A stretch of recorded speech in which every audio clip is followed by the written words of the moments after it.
We do that at least. I think that's a great idea.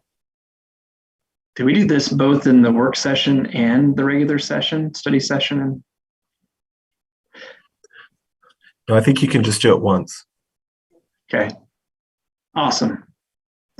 So as we start the study session for the November 10, 2021 Planning Commission meeting, I read the following statement relative to the Open and Public Meetings Act. Due to Utah County's high level of coronavirus cases as determined by the state's COVID-19 transmission index, I have determined that conducting meetings with an anchor location presents a substantial risk to the health and safety of those who may be present there. Therefore, for the next 30 days, all meetings of the Planning Commission will be conducted via electronic means. Robert, are you kind of helping coordinate things with the presentation? Yeah, I'm just going to do a quick kickoff and kind of explain, give a little bit of context and things like that, and then turn it over to our BYU class. So this semester, we have had the great privilege of working with the BYU Provo City Lab class again. It's always such a great opportunity to work with Jamin Rowan and his students, and this semester has been fantastic. We kind of brainstormed some projects, and what we came up with this time was the opportunity for this class to look at Provo's gateways. The City Council a few months ago authorized some additional funding for the planning of gateways, and we felt that this would be a good phase one to kind of look at them and get a little bit of information and have BYU help us with that. And then the idea of this is so all of this information can then be kind of handed off to staff and our consultant for phase two, which is a real deep dive looking into these different gateways of Provo. Let me just give a little bit of context by saying that there are numerous gateways to Provo, and there are numerous ways that you can consider a gateway. For the purpose of this class, and just for the capacity issues, we looked at 5. We had a class of 20, so splitting into 5 groups of 4 was perfect. And they're going to kind of introduce those gateways, the ones that were chosen, and then additional information and everything like that will be fleshed out as this process goes on. But with that, I'm going to kick it off to our BYU group. I think Thomas is on, or I'm not sure who's taking over at this point, or maybe Melissa, I don't know. But I'll shut up and let them be the stars of the show. Alrighty, we do have a presentation that goes along as well. If it's possible to screen share.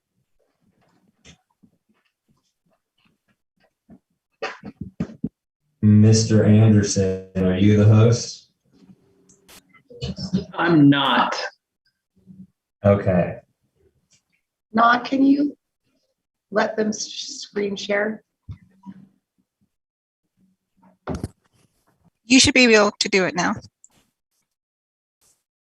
Okay, yes. Thank you.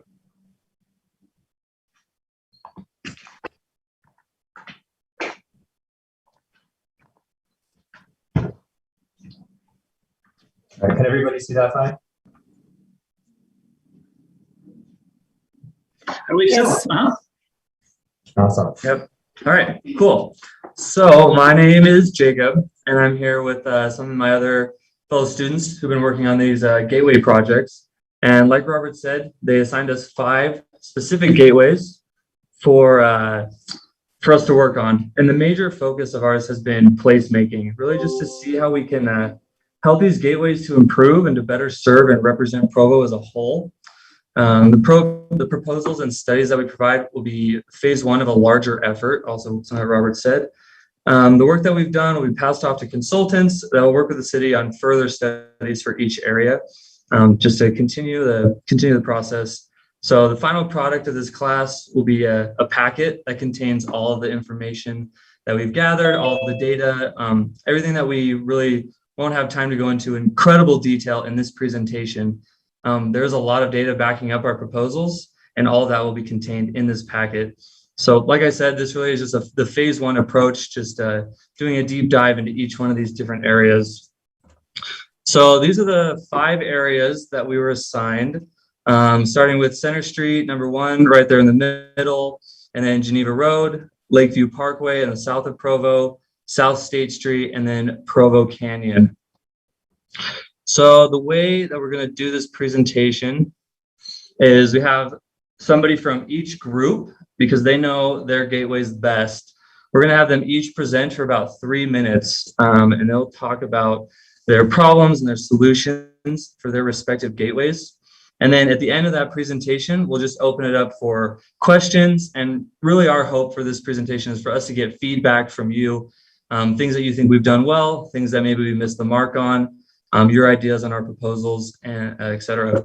So with that, the order we'll go in is Center Street, Geneva Road, Lakeview Parkway, South State Street, and then Provo Canyon. So I will kick it off to Center Street.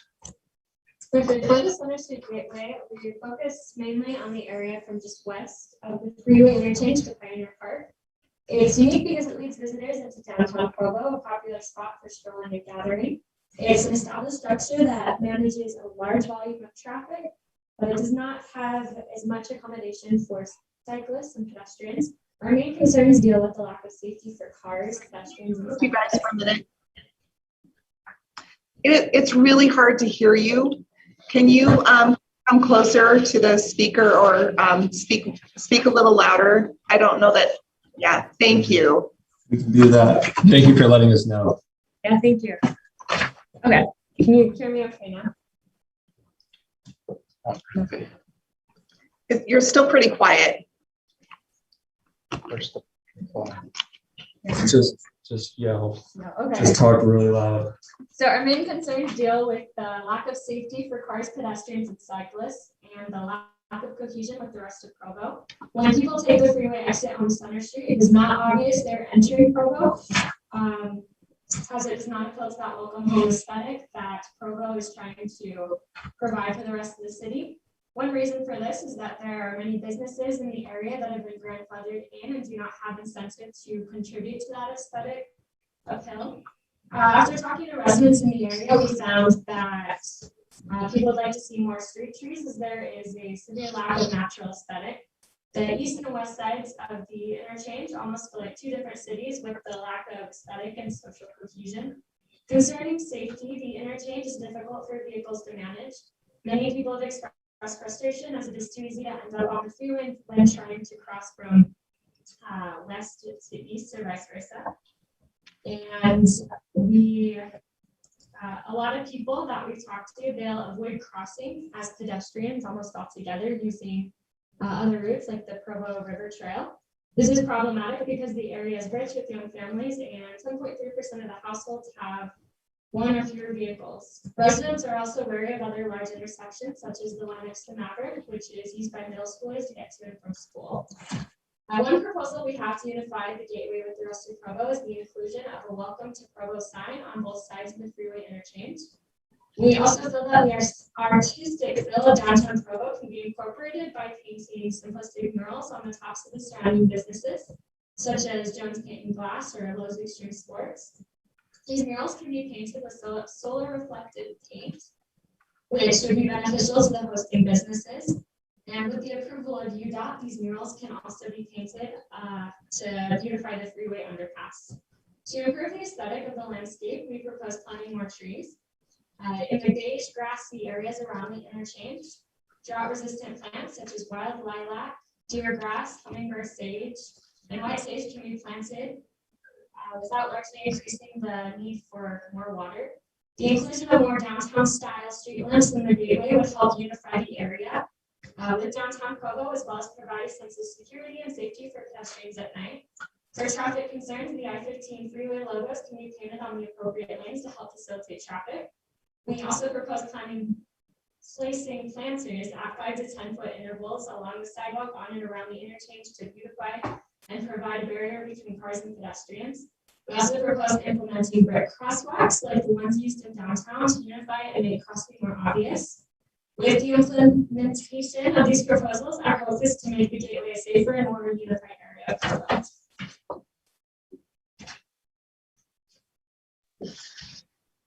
So my gateway was the Geneva Road Gateway, which is the area from like West 2000 South Street and down to about like south about, I'd say, half an acre is probably the gateway that we were focusing on.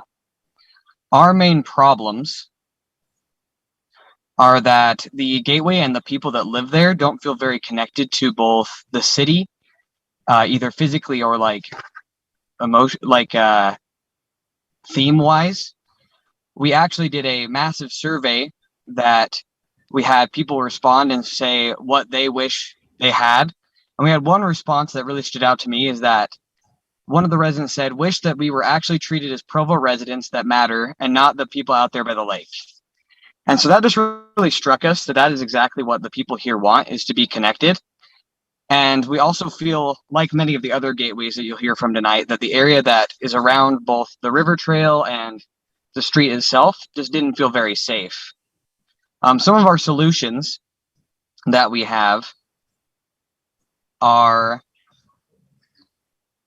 that we would like to connect the area with like lampposts and things that carry from Provo downtown into the gateway itself, to make it feel like you're always in the same city.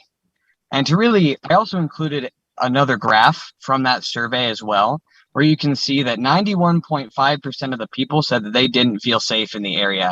And that was all the residents that lived thereabout, which is why another thing we'd like to do is either put a bus stop and or bike lanes around that area as like a solution we've been thinking about to help make the area more multimodal and more open to those that are going to be going into that area, especially as urban creep brings more people and more traffic into that area. We just want to make it as inviting as possible. And so with that, we want to make a more safe and connected Provo. Hello, my name is Alex Honor. I'll be talking about the Lakeview Parkway Gateway. And our gateway is the chief entrance point to and from South Provo. So we believe that the main problem the Lakeview Parkway Gateway faces is underutilization. It isn't contributing to the economic, social, and aesthetic goals Provo has for Southern Provo. Provo is expected to grow by about 33% by the year 2040. This will add an approximate 40,000 people to the city's population. Much of this growth is expected to occur in the southwest part of Provo. Provo is aware of this and is already making plans to address this growth. As you can see, most of Southwest Provo is expected to be rezoned for residential housing, as represented by the shift from green in the upper map to the shift in tan in the lower maps. And this is from the Provo General Plan. Housing isn't the only development Provo is investing into to prepare for the influx of people. The building of the 22-field regional sports complex, the expansions being made to the Provo Airport, the economic incentive rezoning of Southtown, and the plans for redevelopment of the Provo Mall are examples of resources Provo is investing into Southern Provo. We believe that the Lakeview Parkway Gateway can become well utilized through a three-part proposal, and that this three-part proposal can make this region into a regional hub that brings valuable tax dollars from Orem and Springville back into Provo. We propose this through three parts. First, a commercial development in the 40-acre parcel parcel north of Lakeview. Provo has recently rezoned this 40-acre parcel of land for commercial redevelopment. Through communication with residents and the Lakewood Neighborhood Chair, we know that residents want closer shopping, especially in the form of a grocery store. With the existing Provo residents and the additional 40,000 Provo residents, we believe there will be consistent and profitable demand for shopping in this region. Two, innovation economic space. For the commercial zone directly south of the 40-acre parcel, we propose an innovation economic space. An innovation economic space is a building that hosts a variety of novel, unique businesses, like the urban adaptive reuse picture we have above. These spaces have proven to be exceptionally profitable in many locations across the U.S., including Haven City and Rancho Cucamonga, California. the expected growth, the 30,000 plus college students within Provo, and the draw this region can receive from Springville and Orem can give this area enough financial support to be successful. Our third proposal is a nature park. For this, we simply propose access to Utah Lake and its watershed. We believe that wooden bridges with educational signs would give Provo citizens meaningful access to Provo wildlife. Access to nature is one of the core values of Provo. As exhibited by the success of the Provo River Trail, we believe that the development of the nature park will be well received by Provo citizens. Ultimately, we believe that these efforts make Provo a more unified and beautiful place to be. Okay, my team is working with the area along South State Street, beginning around the cemetery and ending at 1860 South near the 7-Eleven. We are really excited about the potential in this area.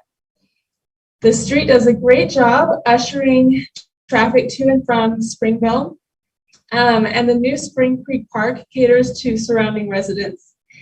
There's plenty of available land, new developments happening, and some existing landscaping that we can continue to improve upon. We also see a few challenges here.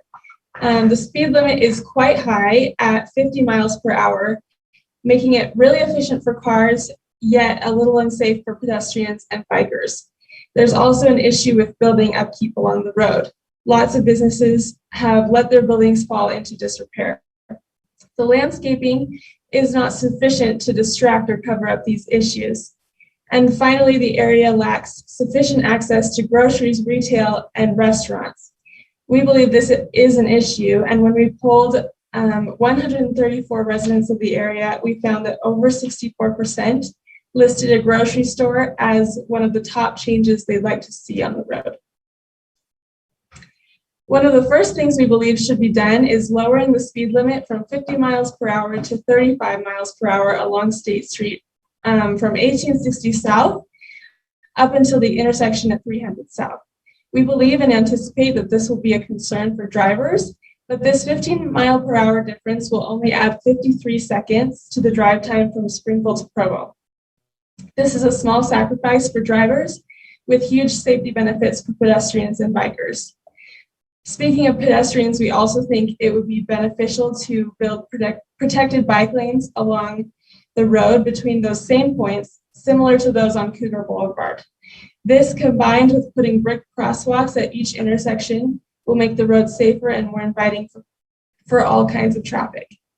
So the simplest remedies will be cosmetic. We propose planting trees every 20 feet along the road on the west side to complement what's already there on the east.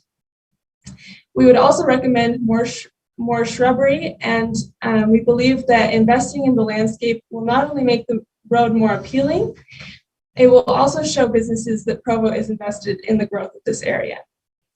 To further its economic growth, however, we believe it will be necessary to rezone the area. We've created a prototype zoning map, as you can see, that shows a little of what we're thinking. But the idea is to encourage businesses to move in by making it easier for them. We're also open to the possibility of creating a form-based code that would help the aesthetics of the road become more consistent while making the process of getting permits easier for businesses. We hope these changes will help unify the surrounding community, make the road quieter and safer, and usher in economic growth. Right, the Provo Canyon Gateway is one my team has been in charge of. This gateway is located at 5,600 north along the border of Orem and the mouth of the Provo Canyon.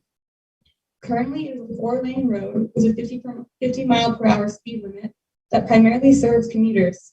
The size and speed of this road serve as a danger to residents and pedestrians who come to take advantage of this gateway's biggest asset, a combination of trailheads such as the Provo River Trail, the Provo Bikeway, and the Indian Head Trail. These trails are what draw people to this area, but there is no crosswalk or safe way for them to utilize them on both sides of the road. So if one resident wishes to use the Indian Head Trail after walking along the Provo Bike Trail for a while, they have no way to safely cross. As one resident put it, if you're a bicyclist trying to turn left on Canyon, you are also putting your life on the line, and it feels that way a bit in a car or two. This sentiment was shared by the majority of people we surveyed recently. But the road isn't just dangerous for pedestrians because Provo Canyon Road merges into University Avenue. and drivers must constantly be on alert for new cars on the road. Sadly, the merge lane is full of blind spots, which, coupled with the high speed limit, creates a dangerous environment for all modes of transportation. Additionally, another problem this trail has is the entrances to the trails themselves. Provo River Trail, along with the others, are very well maintained by the city.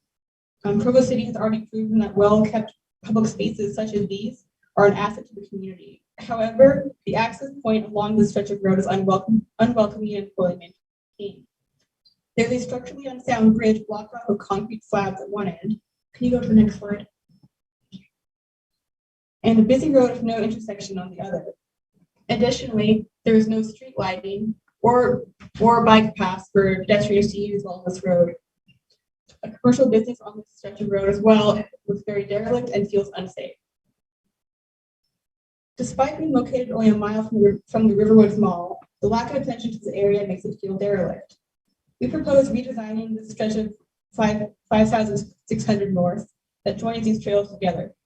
So that means adding street lights so people can use this trail at night, a bike lane and or sidewalk, and redesigning the intersection of 5,600 North and University Avenue, as well as Provo Canyon, North Provo Canyon Road, so that cars and pedestrians can safely merge and turn on and off this road. Okay.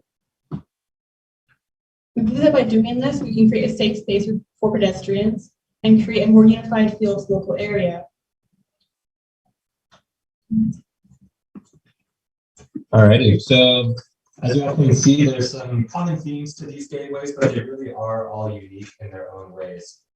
This has been an introduction to each one, but there is a semester's worth of work and research behind them that we're happy to further discuss. Again, this is just phase one of a two-phase project, and this is not our final product. We still have a few weeks to work on our research packet and present to the city council. So we would love to hear your feedback on what you think we should consider as we further study these gateways and explore possible solutions.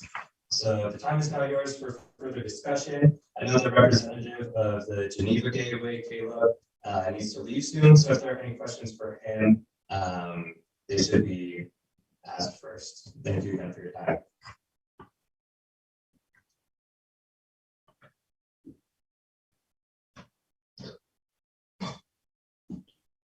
Hey, we're still having a really hard time hearing you guys.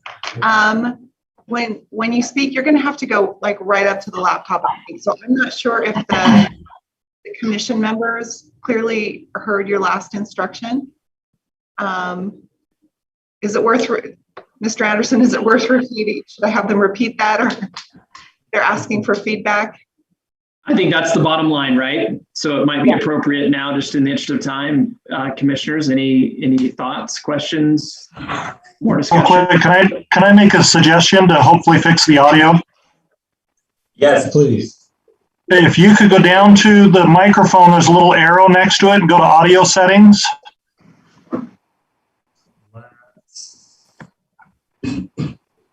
Audio settings at the bottom.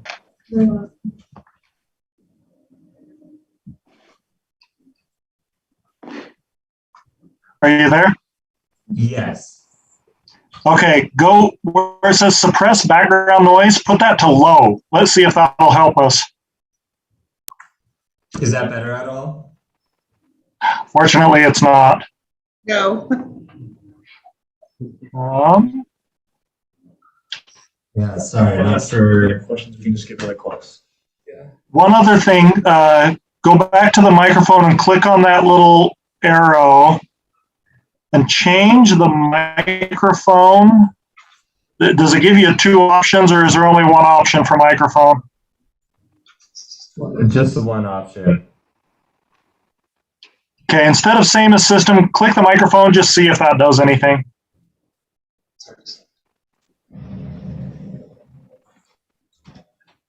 Can you hear us any better at all? We can hear you right there next to the microphone, but the ones in the back, it seems like Zoom is suppressing the noise. So, well, we'll do our best with what we got. Yeah, we apologize for the technical difficulties. We do have a representative from each gateway, and so if a question is asked to them, we'll just have them come up right to the microphone here to speak directly into it.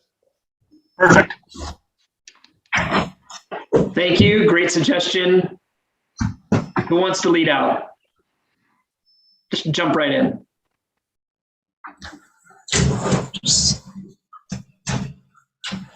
I guess I have some thoughts since I'm already talking. Perfect. First of all, well done.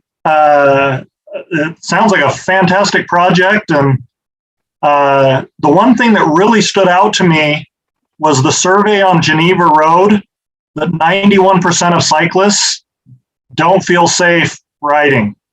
I'd be so curious to know what that number is citywide. I suspect it wouldn't be that much lower. And it always frustrates me when people say, why are we building more bike lanes? People don't ride. Well, it's like, they don't feel safe. That's why they're not riding. We build bike lanes to make them feel safe, so they will ride. So well done on that. I actually, on that same vein, I live up near Canyon Road, and I've ridden my bike a couple of times to catch the trail. I don't do that anymore because I had a very close call. I actually get in my car and drive to the parking lot at 8th North and then go ride the trail because I don't feel safe riding my bike. So well done on those suggestions. Overall, a great start. Curious to see what you guys come up with in phase 2. That's all I've got. Thank you. Thank you. Thank you.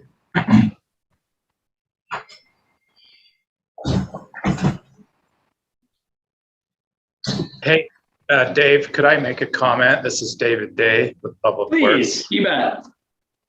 Maybe just an update on 5600 North, just so everyone is aware. UDOT has studied that intersection and it has met a warrant for a signal. So they're starting a design on 5600 North and University Avenue to put in a traffic signal. So hopefully that'll go a long way to making it so you can ride your bike down to the trail. Dave?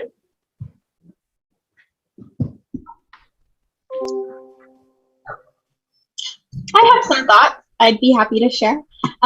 First off, I just really wanted to commend you on considering not only the functional aspects of this, but the aesthetic. I think that it's a really great idea, especially the one where we were talking about having cohesive streetlights, for example, leading you from one place to the other, making it feel more connected rather than disjointed. And I also appreciated the incorporation of plants and trees and things like that that can not only provide that aesthetic consistency, but also have really great infrastructure benefits, as I'm sure you're aware, traffic calming measures, cooling, different areas, things like that. One thing that I maybe would consider as I continue the progress as this process, and it might be something that you do include in your packet, is things like the wooden planters will start really beautiful and really aesthetically pleasing, but if not well maintained, can pretty soon start to look kind of decrepit and kind of a little more run down, having the opposite effect that we would want for that long-term cohesion. So just as you continue your project, consider the longevity of your different aspects and who's going to maintain them and how much it's going to cost to maintain them over time. Things need to be repainted, things need to be replaced. So like I said, I know that you're working hard on this, so it might be in your packet, but that's my only consideration. Thank you.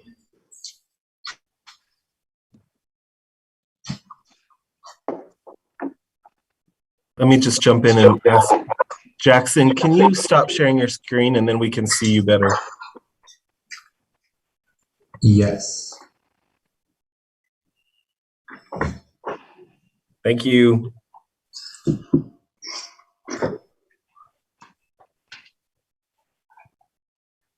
Okay, I'll jump in. Like Allie, I thought that including the aesthetic aspects of it is a really good thing. I like that a lot. And I think that obviously there's water and other kinds of maintenance, but that seems like a relatively low cost way of improving streetscapes. So that is something that could be eminently doable. Looking at the area that is in Southeast Provo going down towards Springville, and I don't know how far you get into this, but one of the issues that we have heard a lot about is people wanting a grocery store and other businesses in that area. Do you have any recommendations for ways to encourage those things? Because the city has actually struggled to attract the businesses to that area that would support those neighborhoods. Yes. Okay, can you hear me? Yes. Okay, good. That is actually something that we have been talking about a lot since, as you mentioned, the residents really would like a grocery store. And one thing that we've been investigating is the relationship between the median household income and the desire of grocery stores to move into the area. So we've collected some good data on how that's expected to grow. So hopefully using that data, we can help incentivize grocery stores to come in.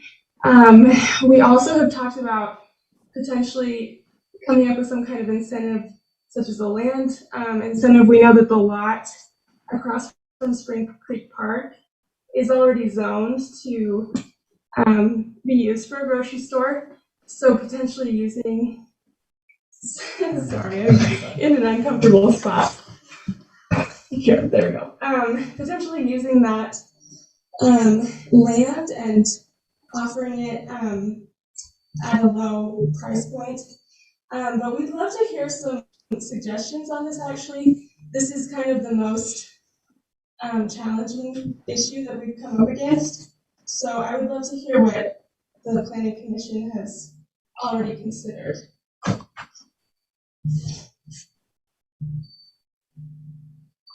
I don't know that we have any answers. I personally really like the way that Days Market integrates with the neighborhood up there.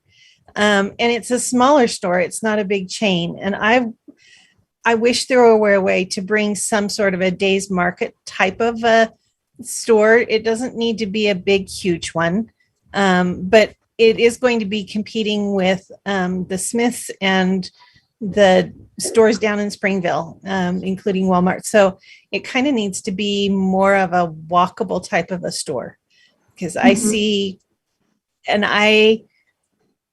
getting that walkability in there on that long stretch of road seems really tricky. I don't know if any of the other commissioners or planners have ideas. That's really helpful. Thank you. Tess, I know I will see you tomorrow, so I don't want to take up too much time. But one thing that just occurred to me as you and Lori were talking is that like your studies about not just medium income, but also the number of rooftops that are coming in, but also, and maybe this has already been explored, but just traffic studies, how many cars pass through that way. I'm thinking about residents in Springville that pass through that way. Like, I wonder if those numbers might be persuasive for economic development to share with prospective stores, right? That not only do you have this number of residents here, but you have this number of people kind of passing through this area as they kind of move back and forth between Provo and Springville. Yeah, absolutely. We do actually have data on traffic patterns, as well as income and projected growth in the area, and hopefully that will all be included in the packet that we present. So hopefully that will be useful to the city as they continue to try to invite grocery stores to develop there.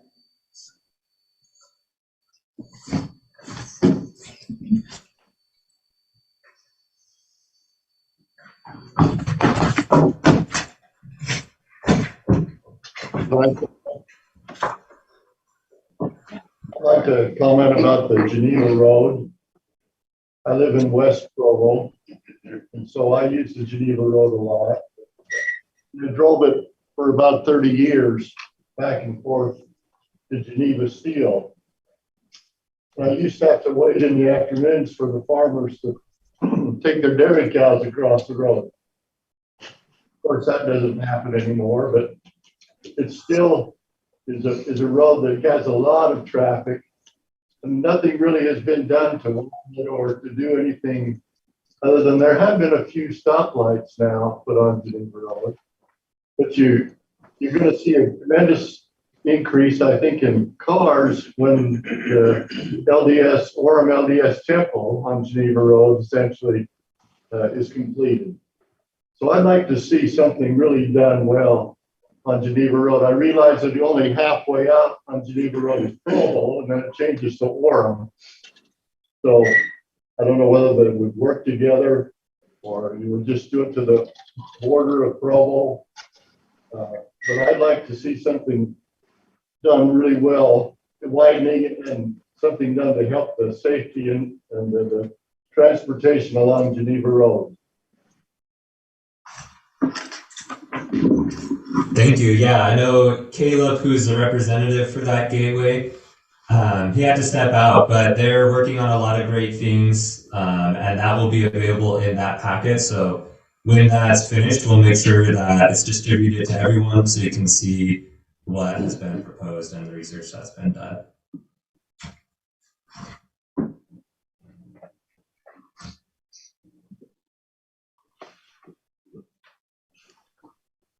Should I just go? Please, Lisa, thank you. So I had two things. The first is that when I was in a planning class at BYU, we had a similar project and each of us had to plan improved bike trails throughout the city. And at the time that seemed like such an odd project because there weren't any and nobody rode bikes. And so even though for some of these gateways, this may seem, excuse me, like a long shot, the bike trails that we have all around the city right now are the same things we proposed as students nearly 30 years ago. And so it's kind of cool to see that these aren't just fluffy ideas that you're getting a grade on, but these are ideas that people will listen to. And I love that it's a different viewpoint. It's not just the same people looking at the same problems, but there's new insights on it. So that's kind of fun. So thanks for your work. My second thought was in your proposals, as you get ready to present, will you make sure to address funding? Because it's all well and good to say this would be great to do here, but if you can maybe be creative in where the money would come from to pay for some of these improvements or how they would be maintained or whose responsibility that would be, I think that probably goes a long way to helping the city enact new policies and new changes. So that was just a thought I had that hadn't been shared already.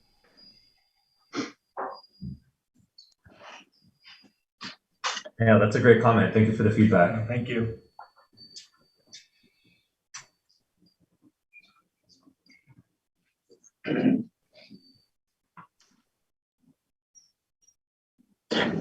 Can I ask, is David Day still around, Melissa?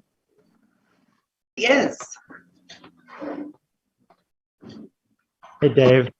I'm wondering if this is super interesting, the traffic light go ahead at 5600 North and University. I wonder if you might talk with the students just a little bit about when you know, the state kind of comes in and puts in a traffic light. What kind of possibilities does that open up for additional redesign? I know that the city has piggybacked on kind of state level projects to do other things.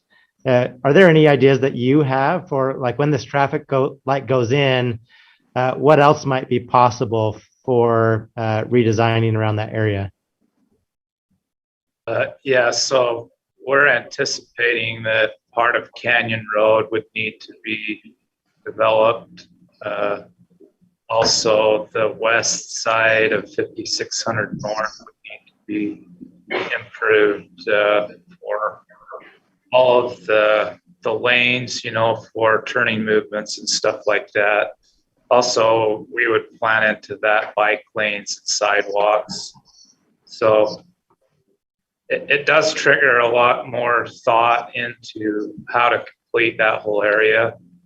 You know, and I was thinking of the the comments that were made on Geneva Road, even another state facility that's largely been forgotten as far as improving it to the level of other roads in the city with bike lanes and sidewalks and such that make it safer for people to use other modes of transportation, walking and biking. So I'd say, both of those are pretty similar. The main road is a UDOT controlled road. We, like you said, we try to piggyback on those projects and go as far as we can in making them even better. And most of our involvement would be on the side road, making that better. There is a project at 5600 North that's slated to go in that has put on their plan to improve that trail along University Avenue that goes from 56 up to, up past into the Orem area. So is that what you were after, Jamin? Yeah, that's great stuff. Maybe you could even say a little bit more about the project that's going in at 5600 North. I know that the students are aware of lots of future developments like the sports complex that Alex mentioned, but I don't know that we've heard about the project at 5600 North, unless I'm wrong. The Canyon, Method Canyon group can correct me if I'm wrong, but maybe a little bit more about that. And maybe also, Dave, are you aware of any similar kind of triggers that the temple will kind of set off along Geneva Road in terms of more traffic infrastructure that, again, might provide piggybacking opportunities? Yeah. So the old worn out buildings that are on 5600 North are slated to be remodeled and turned into what I understand as restaurants. So that's kind of the plan there. Out on Geneva Road, we are building parts of Lakeview Parkway that will extend up through to 2000 North, which is the Provo Orem boundary, and will connect into 2000 North. That's really the end of our ability to connect up, but we're planning to make it so that you can get from 2000 North in Provo all the way around past the high school, over the river, past the airport, and back out to I-15. So that facility will have bike lanes, trails. It'll be quite nice when it's finished. So hopefully all of the heavier traffic will take that route, and we'll be able to reclaim Geneva Road as more of the residential facility. So that's the hope.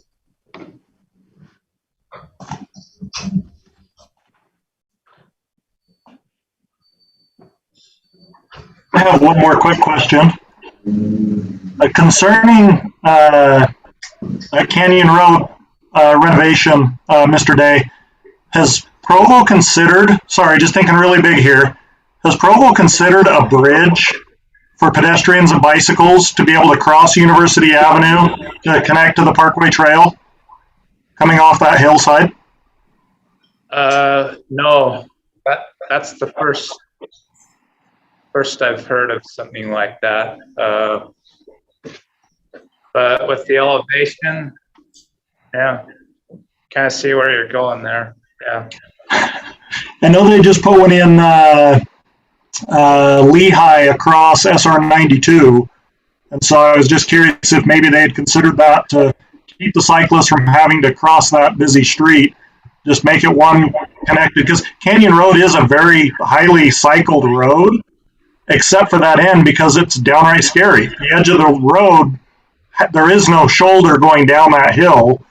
And that thought has always hit me. If they could put a bridge across, I know money, all that, but I don't know if in your conversations you could bring that up to see if they could consider something like that. Probably at least could explore it and put a cost to it. Yeah. Brian, may I ask a follow-up question? My name's Thomas, and I'm one of the representatives of the Gateway that was dealing with Jamin. What goes into a good cyclist and pedestrian bridge? Say we talk about it, because we have talked about it on our team a little bit for the Provo Canyon Gateway and Canyon Road. Well, a lot.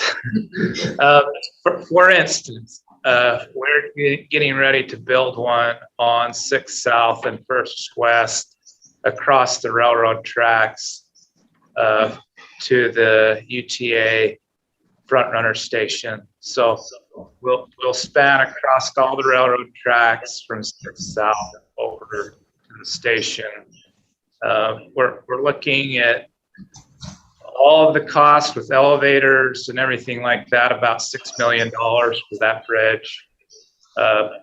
However, it will be covered and the surface will be heated so that it won't need snow removal. So it will be a nice bridge. The elevators will be large enough for bicycles to go right in and come right back out.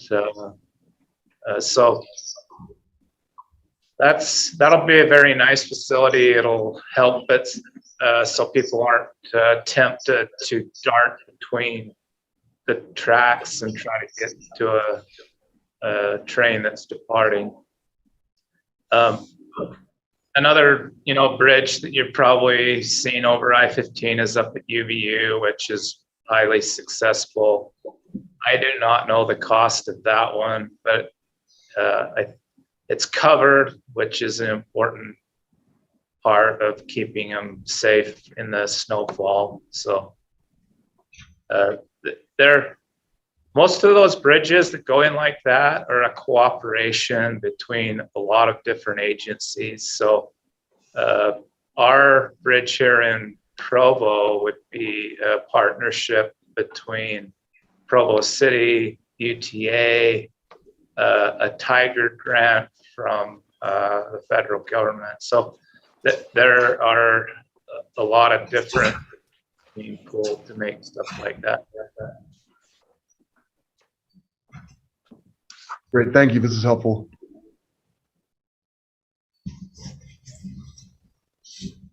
Last call. Anybody? Could I add? Yeah, Dave, go for it. You bet. More.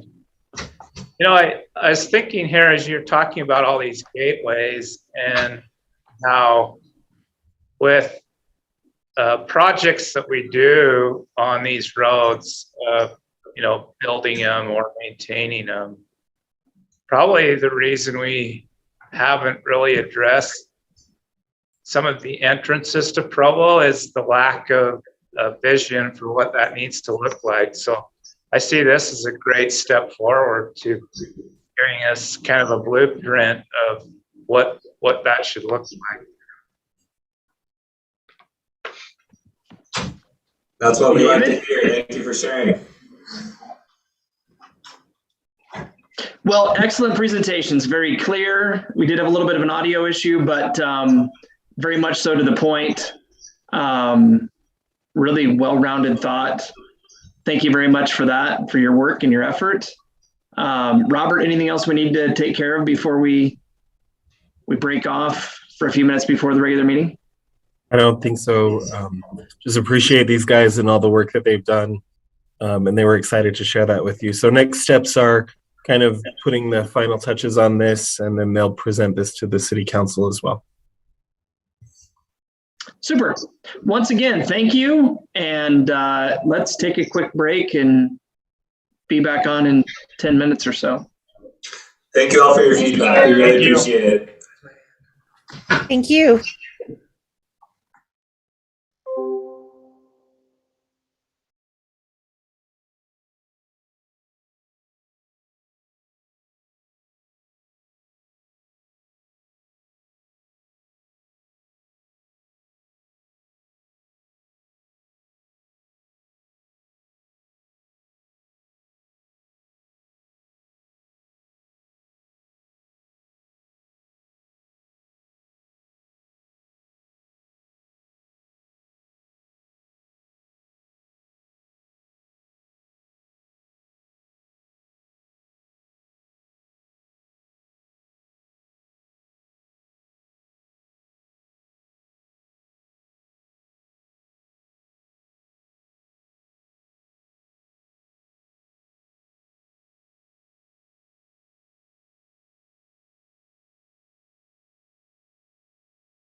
Yes.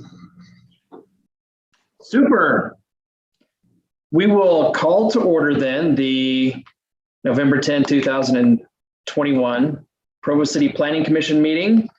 We have a number of items on our agenda tonight, 8 in all. And with it being a full agenda, we'll jump right in with a roll call. We'll start with Commissioner Henry. Brian Henry, no conflicts. Thank you. Commissioner Jensen.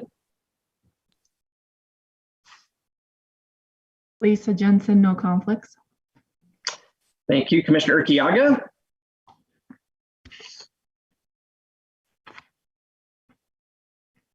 Laurie Urquiaga, no conflicts.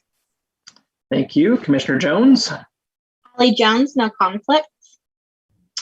Thank you. Commissioner Knudsen. Robert Knudsen, no conflicts. Thank you. Commissioner Gonzalez.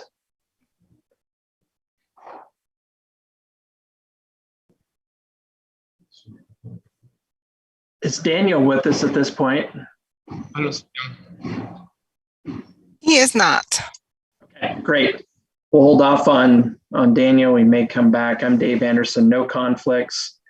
And item number 1 for tonight, the agenda says elect chair and vice chair. I can't remember what process has been followed to elect, let's just say, a chair and a vice chair. I am used to nominations being made. So I'm going to go ahead and lead out, and we can discuss this and approach it however anyone would like. I've really appreciated having Commissioner Urquiaga as the vice chair. I think she's done a wonderful job of conducting the commission's business. She's been very reliable, I think, also in terms of tenure. She's one of the commissioners that's been on the commission for quite a while. So I would like to move that Commissioner Urquiaga be the chair of the Provo City Planning Commission and that Commissioner Jensen be the vice chair. If anyone would care to second that, we can then discuss that as a motion. I'll second. Thank you, Commissioner Knudsen. We have a motion and a second. Any discussion? I wanted to know if you were planning on stepping down or if we can nominate you to do it again, Dave. I appreciate that for a number of reasons. I think it's time to have somebody new. I really do. I appreciate the thought, but among other things, Commissioner Urquiaga, I mean, she'll do a better job than me. And I've had my time. It's been fun. You guys are a great group to work with. And I'd look forward to following Commissioner Urquiaga for sure. And for that matter, you, Commissioner Jensen. This is genuine. There are plenty of people on the commission that can manage a discussion and again, just work to conduct the commission's business. But for lots of reasons, I think Commissioner Urquiaga and Commissioner Jensen are the right ones for the roles now. Those are my thoughts. I disagree, but only for personal issues. Well, I agree with Commissioner Urquiaga. She's great. I would be perfectly happy to have somebody else throw their hat in the ring, but I suspect that's not going to happen. So. Well, we have plenty of commissioners that have plenty of time left to go on their service if they so choose. So I think there will be definitely opportunities down the road as well for them. But any other discussion on the motion? I don't see any hands. So let's, I almost hate to do this by a roll call.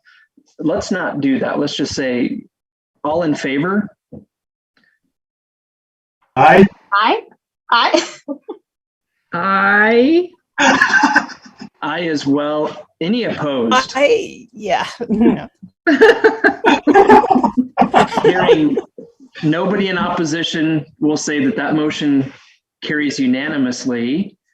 And now I'm very, very happy to turn the time over to the new chair, Commissioner Urquiaga.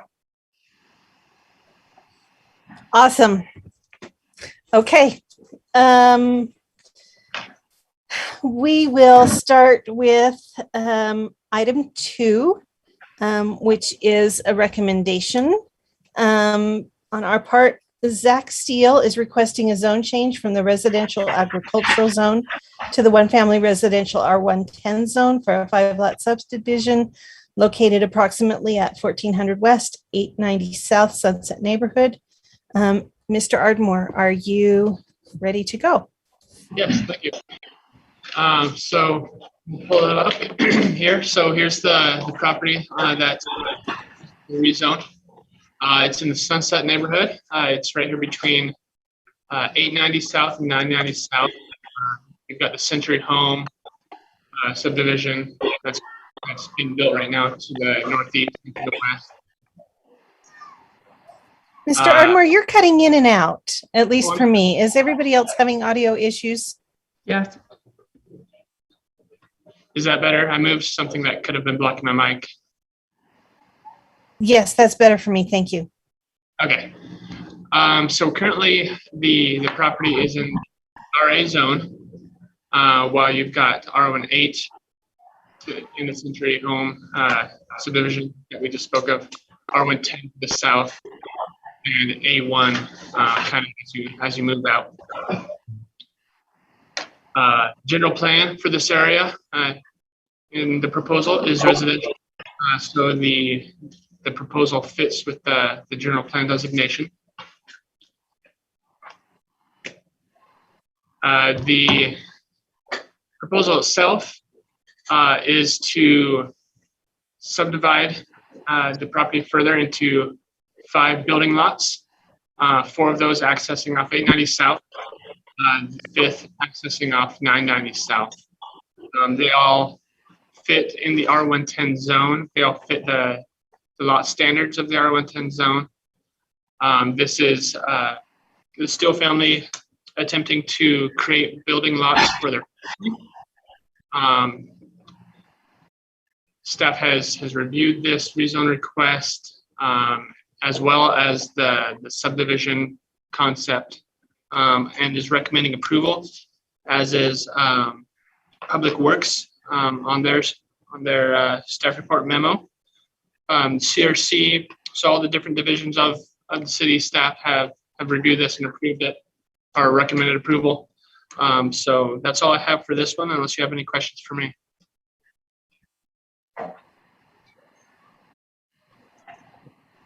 Okay, commissioners, do we have any questions for staff? Commissioner Henry. Yeah, Mr. Ardmore, is this going to be a private drive access neighborhood? Is that why there's no cul-de-sac turnaround or any sort of hammerhead? So the public streets are 890 and 990. The lots 3 and 4 here will be accessed via flag lot. So yeah, it'll be a private driveway shared between the 2 lots. And then lot 5, how is it accessed? Lot 5 will be accessed directly off 990 South. So 990 South continues right here. Okay, it'll be extended into the neighborhood. Okay.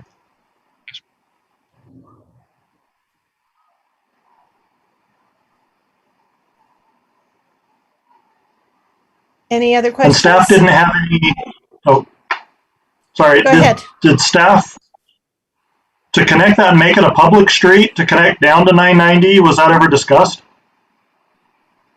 No, it wasn't discussed. This layout works.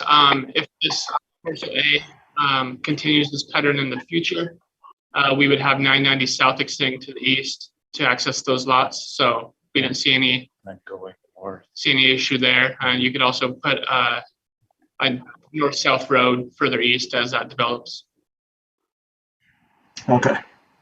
Okay. Is there additional lots?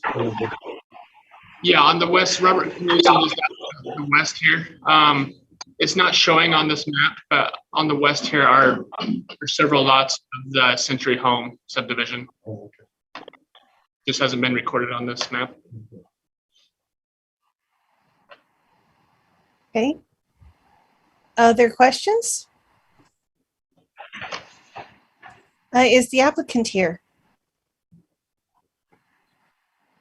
Yes.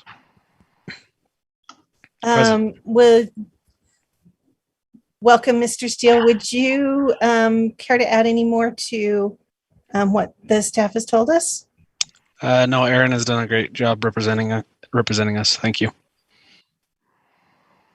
Okay. Commissioners, do you have questions for the applicant?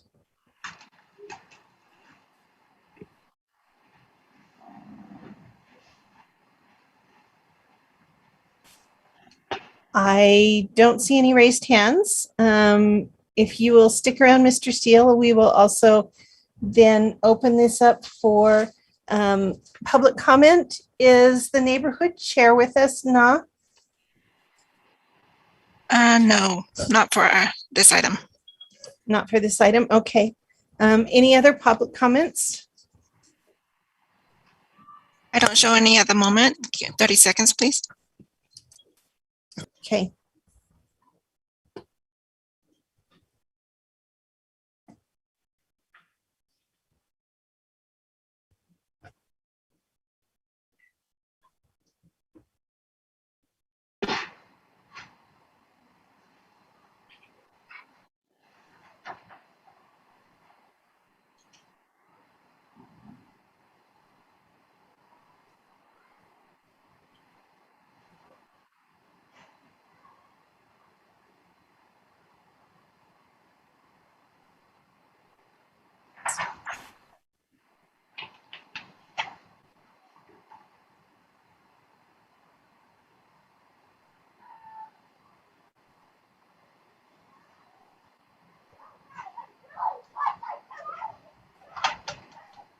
No public comments. Thank you. The public comment session portion is now closed. Let's see. Commissioners, do we have further discussion on this item?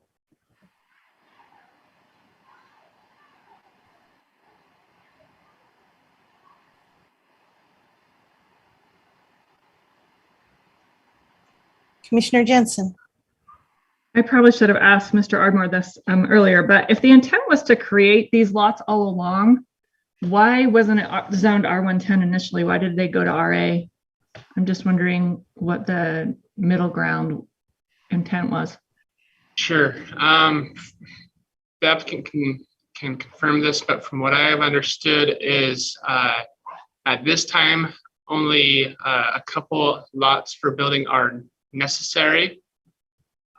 So they went with the RA for that, but due to the utilities, the street on the county south, they want to take advantage of those rather than kill them at the main and then reopen them up back in the future when more lots are needed.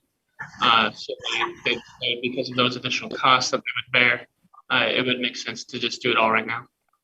And then also, I understand that. I just was wondering.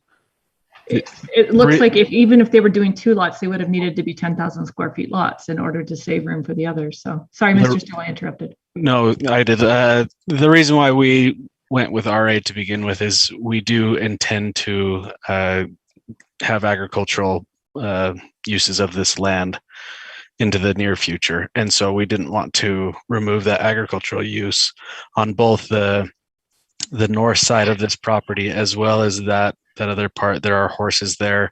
We have alfalfa on the north side. So it was we didn't want to remove our ability to use it for agriculture. Can you still do that now if it gets zoned R110? Do you have to move the horses elsewhere?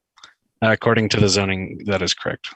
So this bottom part will remain RA.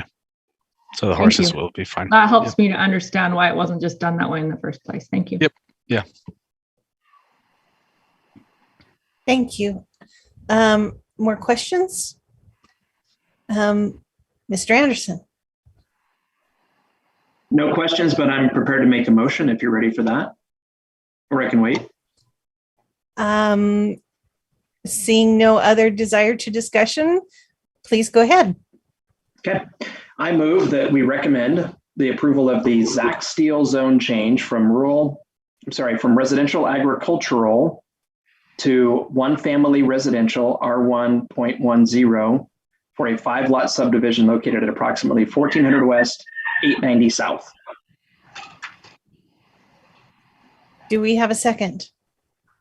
I'll second. That was Mr. Knudsen, or Commissioner Knudsen. Do we have any discussion on the motion?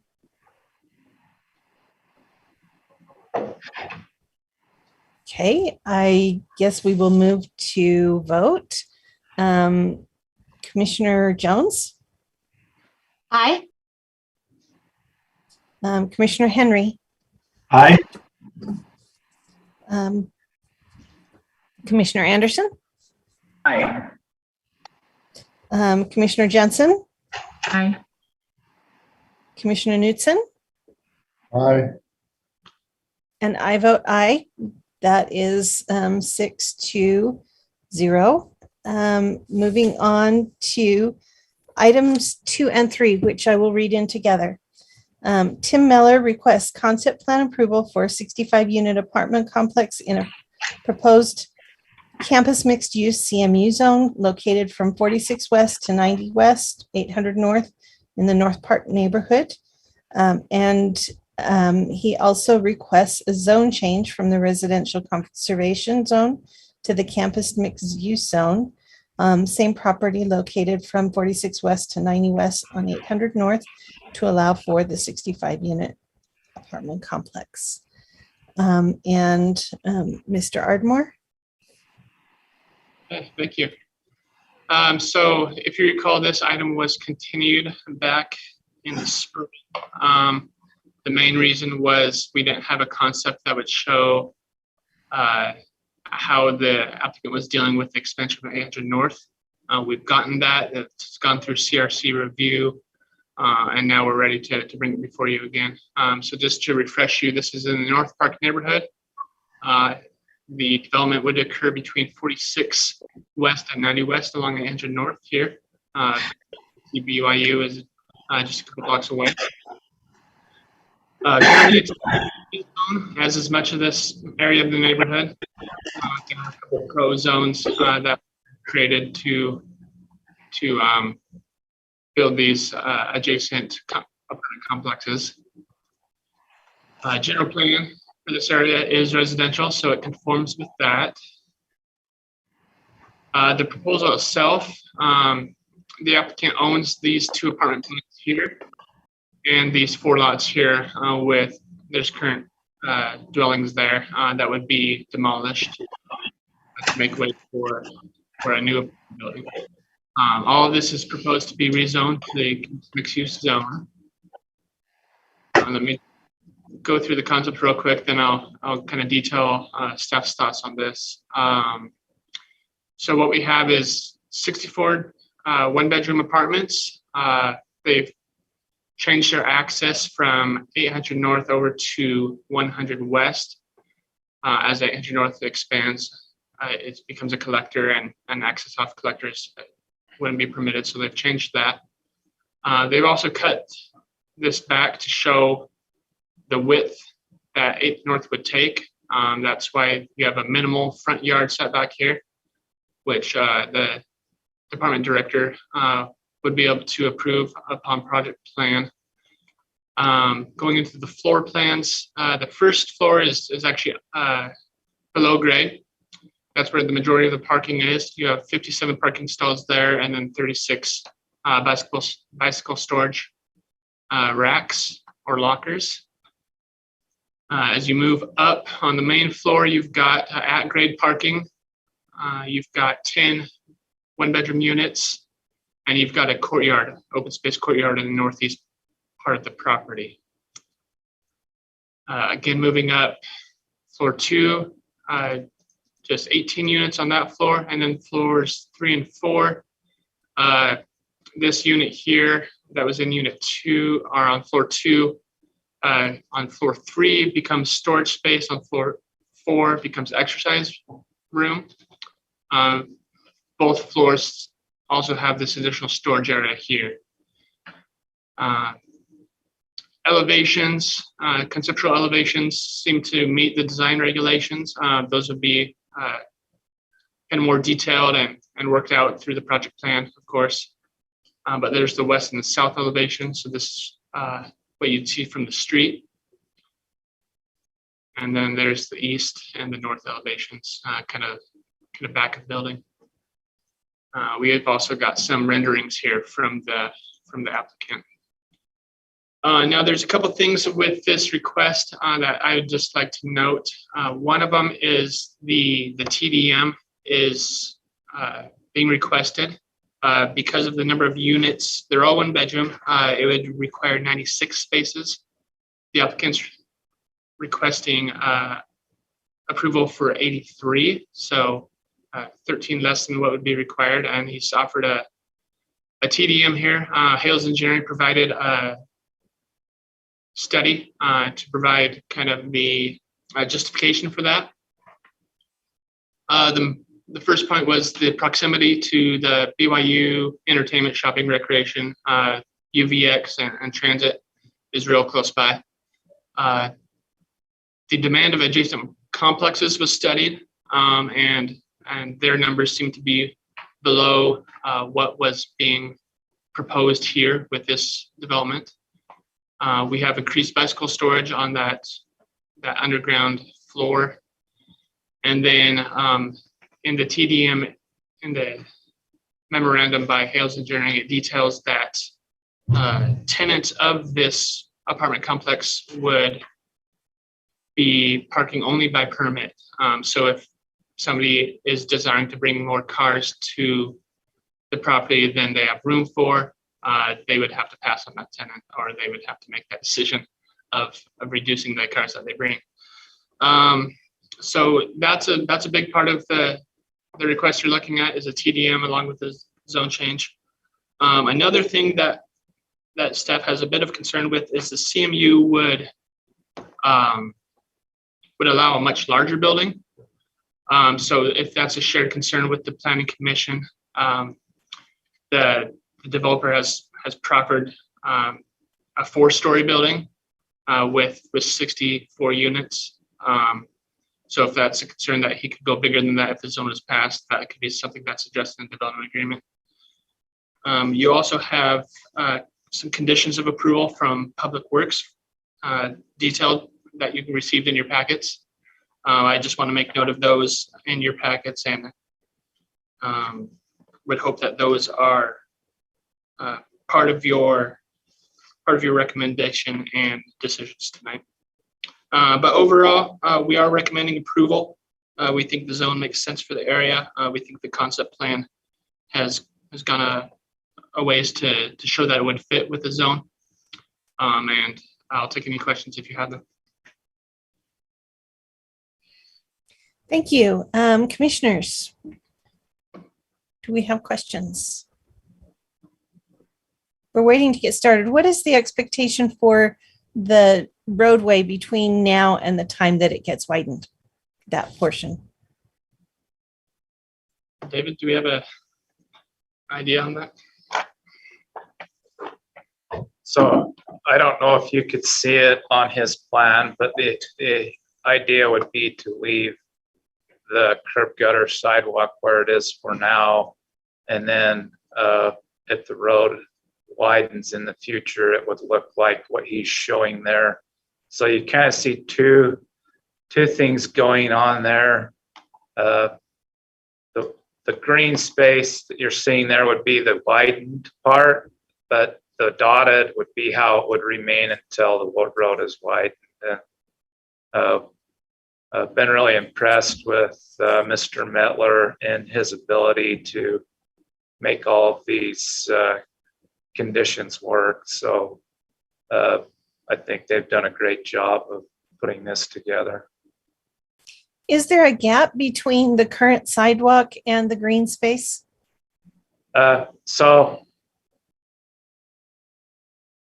right now, so when they build initially, all of the curb and sidewalk will stay where it is, and it'll all be green space. There'll be a rather large green space between the back walk to the front of the building. And then in the future, when that widens back, you would see it like it's shown now on the screen. I don't know if you can envision all of that being green from where it's green all the way to the building. Okay. Commissioner Jensen. I have two questions. The first one is, what is the setback that's shown here, Mr. Ardmore? You said that they would maybe have to have a staff exception made for them or staff approval for that setback. What's shown here and what is required in the zone that they're asking for? So the zone requires a 20-foot setback. I think here they're showing, Mr. Metler, you correct me if I'm wrong, but I think they're showing anywhere between a 5 and 10, depending on what part of the building you're looking at, once the expansion happens. Yeah, I wish Mr. Brett Harris was going to be on tonight, but then he's traveling. So I don't recall exactly what the setback was on the front. For some reason, I'm thinking it was like 10 feet. Yeah, give me 1 second. This is Cal with Legend Engineering. I can get you a measurement. Looks like at the very tightest location, we'd be about 5 feet, but for the most part, most of the building facade is closer to that 10-foot mark or beyond. And Cal, correct me if I'm wrong, I think it's mostly the entrance area that's taking up another 5 feet. Is that correct? Yeah, there's kind of a step out right there, right in the front center. So if you measure to the front of the building instead of the front of the entry, is that 15 feet or are we still talking 5 to 10 feet? We're talking closer to that 10 foot is what the main face of the building is across the front there. Do we measure setback from the sidewalk to the front of the house or from the street to the front of the house, Mr. Ardmore? It depends. So it can either be from the curb, it can be from the property line. Sometimes the property line is the back of the sidewalk, sometimes the property line is the back of the curb. In this case, it would be the back of the sidewalk once the expansion happens. That depends on whether or not the sidewalk is in the right of way or outside of the right of way. That's what makes the differences Mr. Ardmore was referring to. Okay, thank you. My other question was, because there's no commercial in this, why isn't medium density residential or low density residential being requested? I believe the campus mixed use worked better for the density actually in this project. Campus mixed use doesn't regulate that you have to have commercial. It just gives the option. I just remember talking about this on an earlier project, maybe the Motel 6 renovation project, where commercial was a very minor portion of it, and we were hesitant to go campus mixed use if it wasn't really meeting the objective of campus mixed use. Maybe I'm remembering that wrong, but I just wanted to make sure that this was the right zone.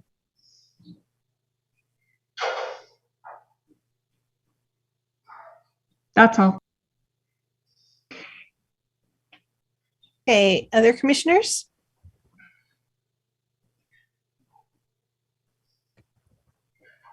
Mr. Anderson. I think my questions are for Mr. Day relative to the future widening of the road. And I can understand why, because of like transitioning between blocks or even mid-block, if the applicant were required to go ahead and make that expansion now, that might not be best, but at the same time, I feel like this is the opportunity that a community has to let a developer make improvements that are needed for, just a future system to work. Opportunity, if that can't be done now, opportunity for the applicant to do like some type of payment in lieu of making that expansion now versus having it be part of a project cost in the future to build a new sidewalk and relocate the curb and all of that. So the way we looked at that is this widening would be a system improvement. And so we didn't feel like that we would put that burden on the applicant because this 800 North would be a major project where we would go from the current configuration to a 5-lane section where you'd have 2 lanes in each direction and a center turn median. So it's questionable when and if that's going to happen. And so we thought, well, we'll just leave the current improvements where they're at until such time as they're widened. But I think if the Planning Commission felt passionate about a different configuration, then we could look at that too. Just to clarify some of what Mr. Day said for other members of the Planning Commission. So what Mr. Day means is that this project in and of itself is not requiring or necessitating the widening of 800 North. That's part of a larger road system project that goes way beyond the scope of this property. That's what makes it a system improvement rather than a project improvement. And just to be direct, I really disagree with that philosophy in terms of giving development an opportunity to make improvements that allow for system-wide projects to be constructed more efficiently, to make them more attractive for the competitive dollars that would be spent on a project like this. In terms of a project like this, not putting demand on a system to require additional transportation improvements, I don't see a traffic impact study in any of the materials that we have. Mr. Day, can you talk about what that study revealed? I can't. I have not reviewed that. So we're going from 4 homes or some number along that, single-digit homes, to 64. And our public works folks haven't reviewed a traffic study for it. That's part of project plan, not at this stage. At this stage, it's a concept plan and a zone change request. Yeah. The traffic study would come with the project plan typically.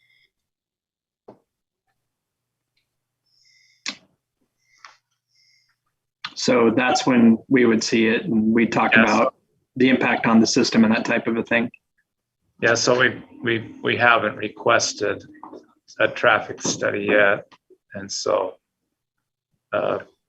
we are comfortable with that density and the surrounding network of roads handling that. But we will look at it more detailed when we do the project plan. And this is anecdotal, just by way of personal experience, having driven on the roads in the area for quite a while now. It certainly feels like with the development that's happened and the impact that it's added to or that it's created on local streets and state roads like University Avenue over the years, that we're not looking at traffic impact studies and really considering the big picture of what intensifying development as part of the community does to just people's ability to get around and the functionality of intersections and that type of a thing. I think that is a really fundamental flaw in the overall development review process. And I wince at the idea that that's something that gets considered at project plan review versus zone change. So I think those are my only comments. I'm always concerned as well about parking reductions for something like this. So I'll just leave it at that. Hey, Commissioner Henry.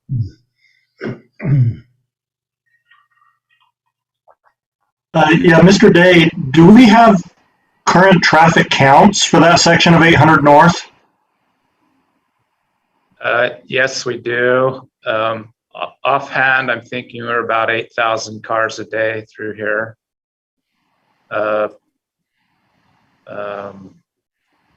Which is about 4,000 below our environmental capacity. So it is busy, but it could get busier and until we get to the point where we need to widen. Right, because it seems like to me, I drive this road regularly, probably weekly, and I've noticed since this project came up the first time, I'm usually the first or second car at a red light. It doesn't feel that busy to me. Yes, it feels used, but it doesn't feel gridlocked. In my mind, it's an efficient road. It carries a lot of cars, but it does so in a non-gridlocked manner. So to me, the only way I could see it would require widening is if 8th North gets a freeway on-ramp. And even then, who knows what that would do to it. But yeah, and that's a lot of the reason for the corridor preservation here of having them set their building back so that we're not removing a building in the future if we need to. Right. No, I fully agree with that. We're making the road do this weird twisty turny. No, that makes sense. Another question on the parking reduction. It seems to me like residential is the one use type that never seems to have enough parking. It is a campus project, so students. Has the city looked at student housing projects versus typical apartments to see if our parking ratios are in line with what's actually being used? It is mentioned that that there's some other unit nearby that's 1.12. Has the city looked into that at all?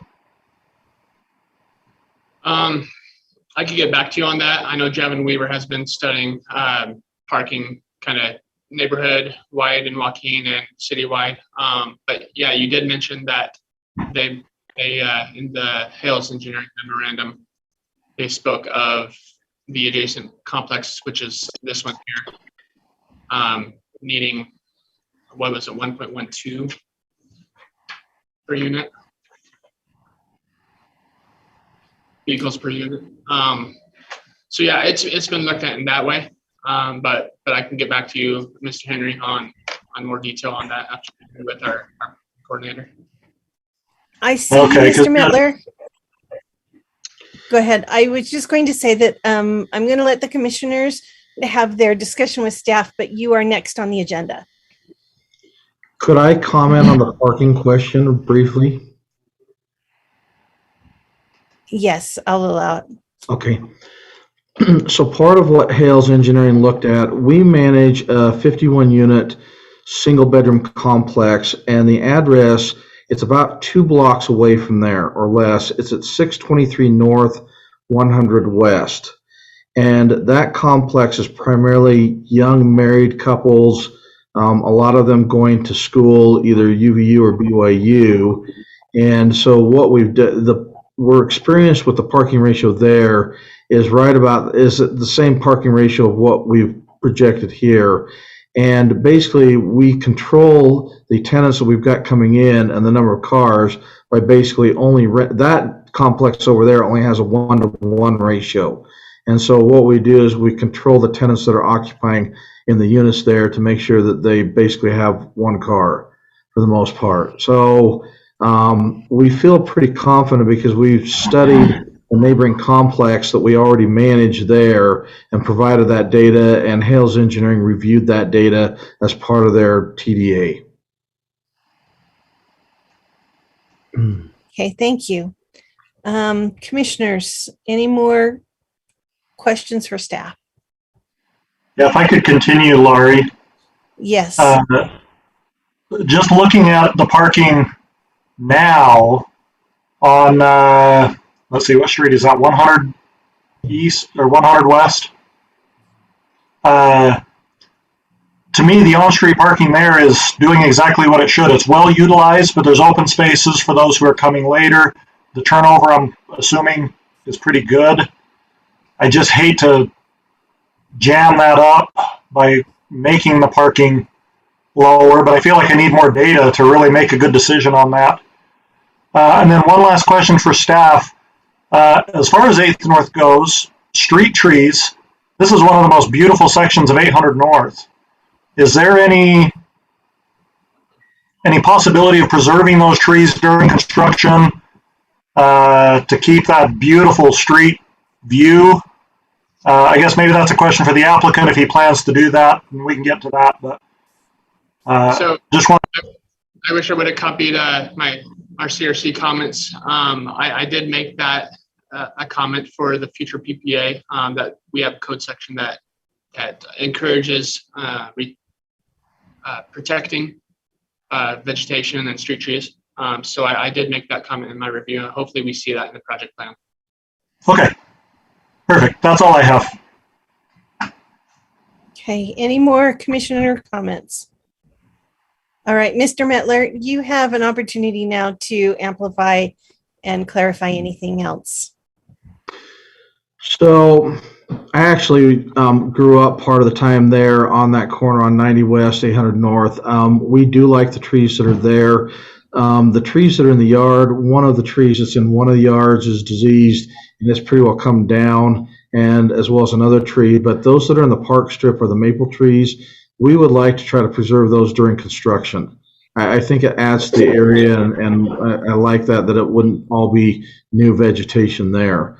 We do feel pretty confident in the data that we provided Hales Engineering and the study that they did. I don't know how much of the detailed engineering study that you have for your packet, but Hales Engineering, we feel like they did a pretty good job. They did look at the College Park apartments just 2 blocks away, which are also a 1-bedroom unit, and studied that property there, as well as, you know, the parking plan that we've got and some other things. So we're pretty confident that we can keep the tenants that would be occupying this building, that we would be able to park them all in this facility and not add to any parking congestion on the street there.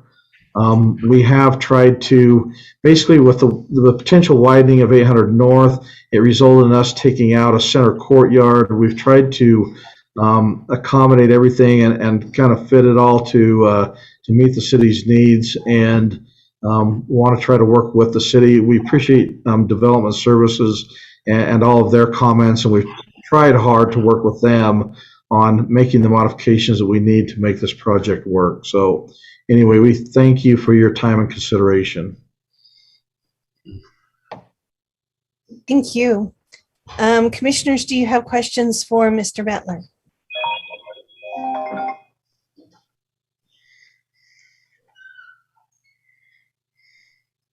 Okay, I do not see any. Now, do we have a neighborhood chair for this item or these items? Yes, I'm here. Where can I go? In the room. Yeah, come over here.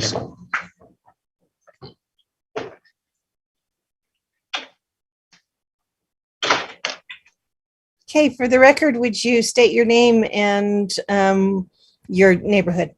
Sure, I'm Eric Chase. I'm the chair of the North Park neighborhood. First, I want to say overall, I'm very supportive of the zone change and the redevelopment of this area. It's a little bit frustrating to me because the previous site plan that was before the commission in May, to me, is obviously a superior plan. We lost out on the center courtyard and the other amenities they were going to build in this project because of the potential for road widening in the future. And I know that's not the applicant's fault. It's probably not anybody in this meeting's fault that happened. The city, the transportation master plan removed in the most recent version the widening of 800 North for the rest of 800 North, except for these couple block sections between University Avenue and 500 West. So that's no longer on the transportation master plan, the road widening. I feel like they should have removed that from this section also. The potential for road widening has nothing to do with the traffic that redevelopment in the central core neighborhoods are going to bring. It's about bringing people in from, from the freeway, from Eagle Mountain, and bringing them into the center of the city more conveniently at the expense of the residents that live here. If you take a broader view of where this is in the city, this is 2 blocks away from the UVX station. It's 4 blocks away from the future BRT route that's going to be on 500 West. This is the area of the city where we should be encouraging as much density as we can, not kind of undermining that by taking away amenities through road widening. We're going to lose all these street trees in the future because of the road widening. Even if the project was built out to the maximum potential of the CMU zone, I think it would be a great fit for the neighborhood, and the kind of development we need to encourage.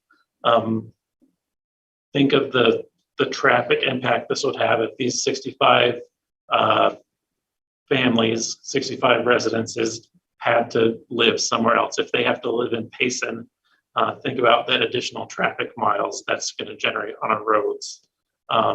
So I'm supportive of this. I wish the city would remove the road widening plan and allow these lots to be built to their maximum potential.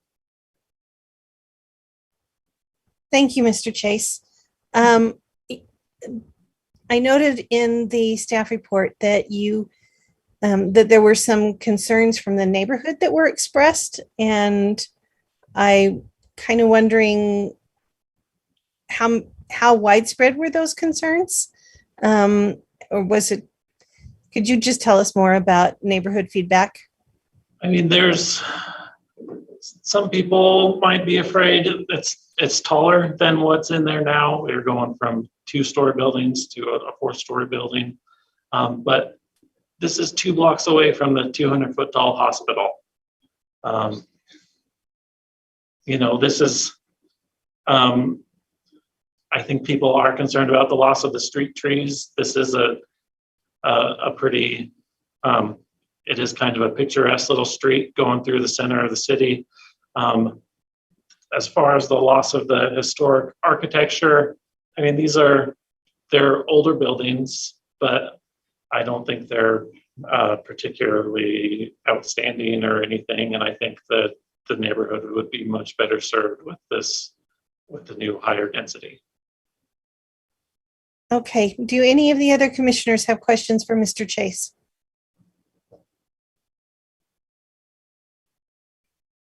I don't see any. Thank you. Are there other questions? Now, can we open it up for the public hearing? There are currently no public comments. 30 seconds.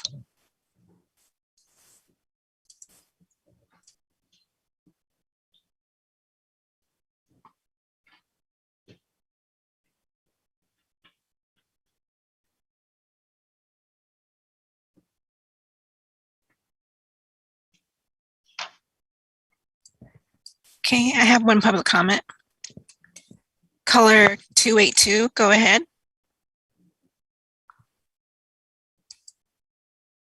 Press *6. Hi, this is Terry. I have a property right next door, and I wanted to know if I could address a couple of concerns. Yes, Terry, what's your full name? Terry Cyrack. I own the cottages on University Avenue, 839 North University Avenue. Okay. You have 3 minutes basically to tell us what your concerns are. Yes, in the last planning commission, Lisa Jensen stated that she would like to see a concept plan before a change of zoning. Metler is providing a concept plan for the 800 North project, but I don't see a concept plan for the existing buildings at 840 West and 100 North, and also 830 West and 100 North, known as Foxwood Apartments. So if you go to the area map, you'll see that he's not just the project that he's trying to get approved now, he's also trying to obtain approval for other properties that are adjacent to his site. Another concern I have is the excavation of the parking structure adjacent to our building. The area of excavation that would impact our building is on the southeast corner of the project. And one other question that I have or concern is that the off-street parking in the area now is pretty congested. If Tim Metler is going from 8 units to 65 units, the planned parking is 83 units. If approved, the units could have, per zoning, could have 3 occupants per unit. If each married housing has a husband and wife that have a car, that's 65 units times 2 cars, that's 130 cars. And if you're planning on extending 800 North, you're going to lose at least 35 to 40 cars along 800 North that will need to find another place to park. And the other item is that the curb and gutter along 800 North is very bad, and it is not draining, and it's I think it's a safety issue. That's the only comments I have. Thank you, Mr. Fyrek. Do we have additional public comments?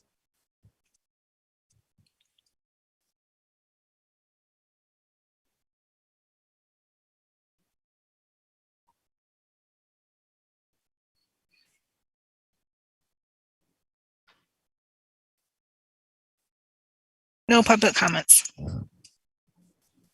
Thank you. We will close the public comment part of the hearing. Mr. Metler, do you want to respond to Mr. Fyrek's questions or concerns? The proposed number of units is 63 units. And again, we manage a complex just within 2 blocks of there. And those are single bedroom units as well. And those are occupied by primarily married couples. Sometimes somebody in there, they may have a child, but generally having a child in that complex is not conducive to living in a 1-bedroom unit. And while it may be approved, it's just really doesn't work well. So our experience would say that generally speaking, we would have 2 people occupancy, and it would generally, in most cases, would be a married couple, generally speaking, that would be occupying that, and most of them, because they're newly married, drive 1 car. I disagree about taking 35 parking spaces off the street there. I mean, right now, we have 4 driveways entering the 4 houses there, or 3 driveways, and we're taking all those driveways out and moving it to 1 driveway. So it's not removing any parking off the street. Additionally, I'm not worried about the excavation. We didn't have excavation problems when Mr. Sirac on his southeast corner built his building there. And I don't anticipate that there would be any problems there as well. But certainly that could be watched and attention, paid to that. I don't remember whether there are any other concerns that I should address at this point. I think that was pretty much it. Commissioners, do you have additional discussion on these items?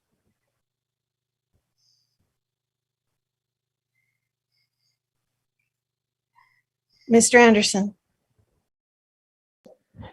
Yeah, just to go back to some of the things that were talked about in terms of what we saw last spring and what we're seeing now. And this is going to come across as a frustration of mine, and frankly it is, that when we're talking about changing the zoning and a project going from what exists, like what we have here, to what might get approved and what might exist in the future, when something like a needed road widening impacts what a developer can fit on a piece of property, the things that change result in, at least potentially, a poorer design and fewer amenities for the residents of the project, and just in general, some type of loss from the design rather than a loss of units and keeping some of those things that we saw in the spring that are amenities. I don't understand kind of the philosophy that seems to lead us consistently to feeling like developers have some entitlement to a certain number of units, or like the city's obligated to accommodate them to get a certain number of units versus maybe providing more amenities, a different kind of design, or any of those types of things. I appreciate Commissioner Jensen reminding me of what we saw in the spring and how the design was different. It was clear, I think, then for us to see that the road widening would impact that design. And I'm glad that we're seeing this again as a concept plan instead of having them gone forward to project plan approval with these modifications. But that is genuinely a frustration of mine. This project just as easily could have fewer units, and it could be designed differently with a courtyard and more amenity space and that type of a thing. And I wish more often that our perspective was different when we were reviewing maybe what's best for the community versus what a developer might feel like they need. Thank you. Commissioner Jensen. I agree with what Mr. Anderson just said. One of the reasons that we liked that initial plan was because of the amenities that it had. And so keeping the density still high and taking the amenities out is a negative for me. I wanted just to clarify, the person that called in said that you haven't given plans for the buildings to the north on this property. My understanding is that those are staying exactly how they are. That's not a plan. Is that correct? That is correct. They're remaining there. Okay. My other things for discussion with the commission would be regarding the parking reduction request. The biggest thing for me is that they are requiring the tenants to sign an agreement that they can't have their car, they can only have a certain number of cars. I feel like that's a really good safeguard, at least on paper. I don't know how well it's enforced and whether there'll be violations of that. The part I disagree with on the engineering evaluation was that they are small units, and so they probably won't have visitors. Whether you have a family of 9 coming over for a game night, or whether you have a couple coming over for a game night, there's one car if they drive. And so if everyone had somebody over at a given time, even if, a third of the units had somebody over, that there's not enough parking for those visitors. So I'm not saying that would definitely happen, but it is something to consider, that even if you limit the number of parking spots your tenants will have, visitors is a reality. The last point was just about the design, the architecture. When we're considering that in the future, this might be 5 or 10 feet from the sidewalk, I feel like the architectural designs are very much like that project on 900 East and 700 North. That's right up against the street and feels very imposing. I'm just worried about the proximity to the street for a 4-story project that right now, if before the road gets widened, and maybe it never will be, so that's where it becomes tricky. But if in fact it did, it would be a very imposing project. So I just wanted us to take that into consideration as we discuss this. Good points. I do want to follow up on your question about the area to the north, Mr. Metler. Is there a reason why that is being you're requesting a rezone for that, since it's not going to affect any new development? That came with the staff suggestion because on a rezone, we own that property and this one, and they were adjoined. And for a rezone, the staff's opinion was that it would be better off it was rezoned as a full more than an acre versus this was slightly less than an acre. Yeah. I can help with that as well, Mr. Metler. There's minimum areas for a zone change to a CMU, incorporating his other property that he owns adjacent to this project helps him reach that minimum. Okay. Mr. Henry. I want to echo what Commissioner Anderson talked about. It's a tricky question. At what point do we plan for the future? What triggers that plan, especially given the traffic counts now? Unless something major changes, this road won't need to be widened. And the only thing that could cause this to be widened is something that's several miles away, which even with that, maybe something doesn't change. And so it's really hard. I mean, at this point, there are no proposals from UDOT to add an off-ramp at the freeway. I suspect if they were to do that, it would still be 5 to 7 years at least before that even went in,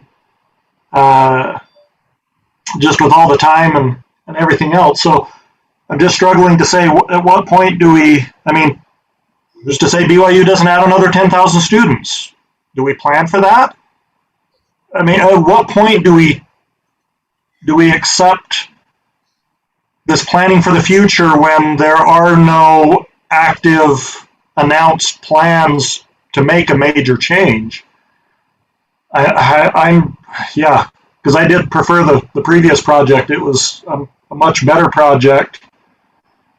And there's so much else that's changing. There's so many variables around driving that are changing that, boy, it does make this a very difficult decision. Do we plan for that potential expansion that may never happen? That's tough. And one other thought, Commissioner Jensen mentioned on paper, being able to sign a paper. I was a college student once. I did things to get around regulations.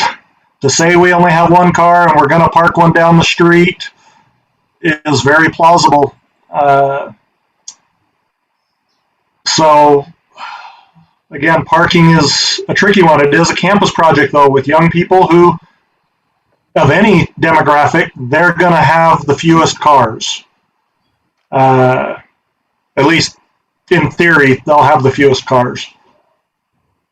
I also agree with the UVX station and the possible other BRT that's being researched right now for 500 West.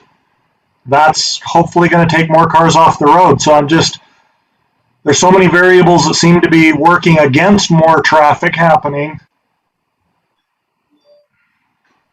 But I wonder about the road widening and at the same time the parking itself. Is that going to change over time? Are we going to see less people needing two cars? People going to one car? I guess I'm just struggling with where do I base my opinion today on a project today versus what may happen in 8 to 10 to 20 years. It's a difficult question. I don't know if any other commissioners have any thoughts on that. I will comment that I agree that this is a much more restricted design. And I think I might have been the person who brought up the road right of way, because I don't think that they can develop into where the right of way is if there is that dedication already. And so I don't know if the city or UTA is interested in abandoning that right of way. But without that, my own opinion is that the developer can't be encouraged to build something that in 10 years could be non-conforming. So but I do think that there were amenities in the previous plan that I'm sad to see go. Mr. Anderson. Yeah, I don't want to belabor the issue too much. And Mr. Day, I'm hoping that you can help us as staff to understand what's happening now with plans for 820 North and a potential interchange there. Can you tell us about that project? Yeah, so years ago, we did an 820 North corridor study all the way from BYU to I-15, just to see what the future holds for that corridor. And what came out of that study was that with or without an interchange at I-15, that in the future, that section of road would need a 5-lane section. And so that was part of that study.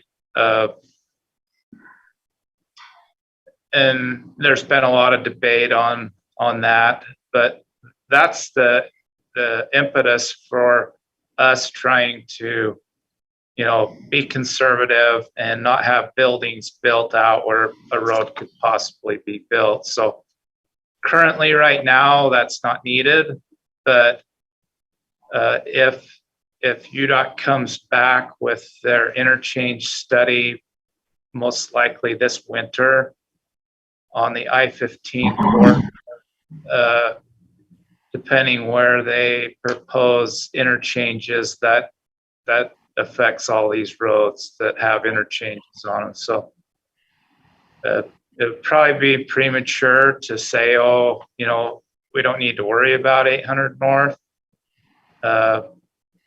because it's likely that that's a pretty high on the list as a place for an interchange. Which is frankly a pretty different message, I feel like, than what maybe we would have just casually gleaned from the conversation we were having. I understood that there was funding for an EIS, or maybe even that was underway for an 820 North interchange, which leads to 800 North and University, which does some wonderful things for Provo, in my opinion. I think it's the only way that the city ever can rationally look at making changes to Center Street in Provo. But again, not to maybe get too into that, but I do wish that sometimes bigger picture aspects of growth and right-of-way needs and things like that, I just wish we had a bigger picture from staff to help us understand all of the different things that might impact why one project should look a certain way or otherwise. That's it. I appreciate that clarification. Thank you. Mr. Henry. Mr. Anderson brings up some good points, and Mr. Day as well, that Provo is going to continue to grow.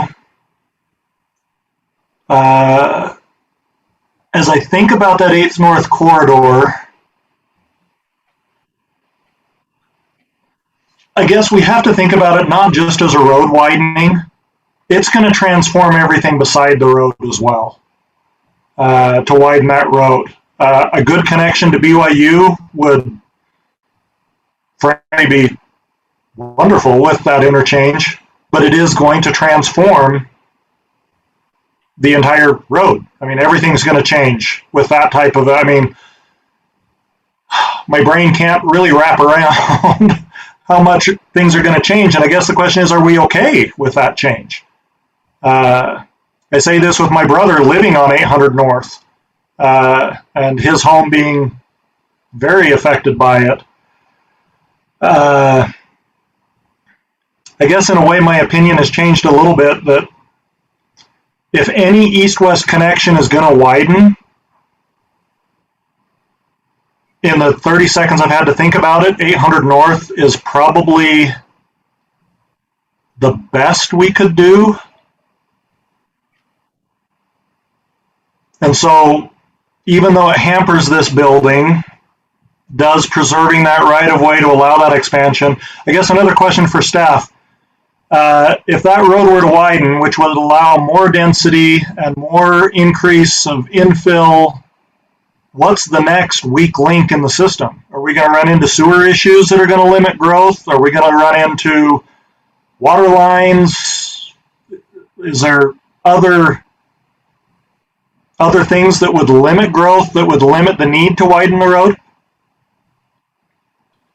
In this particular area, we don't have any of those capacity issues or utilities. And so, other areas like, for sure, perimeter of the city, those are big concerns because we get out on the outskirts and we have limited capacity. But down here in the center of the city, we're pretty robust. So if we added another 2,000 units over the next 10 years, we could accommodate all of that? Yes.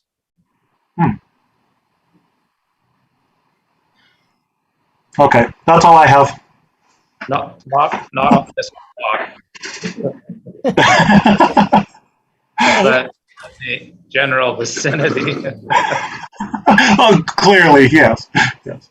I'm just imagining the amount of traffic that would switch to 800, 820 north if it was that direct route from South and Central Provo to the freeway versus going out the diagonal.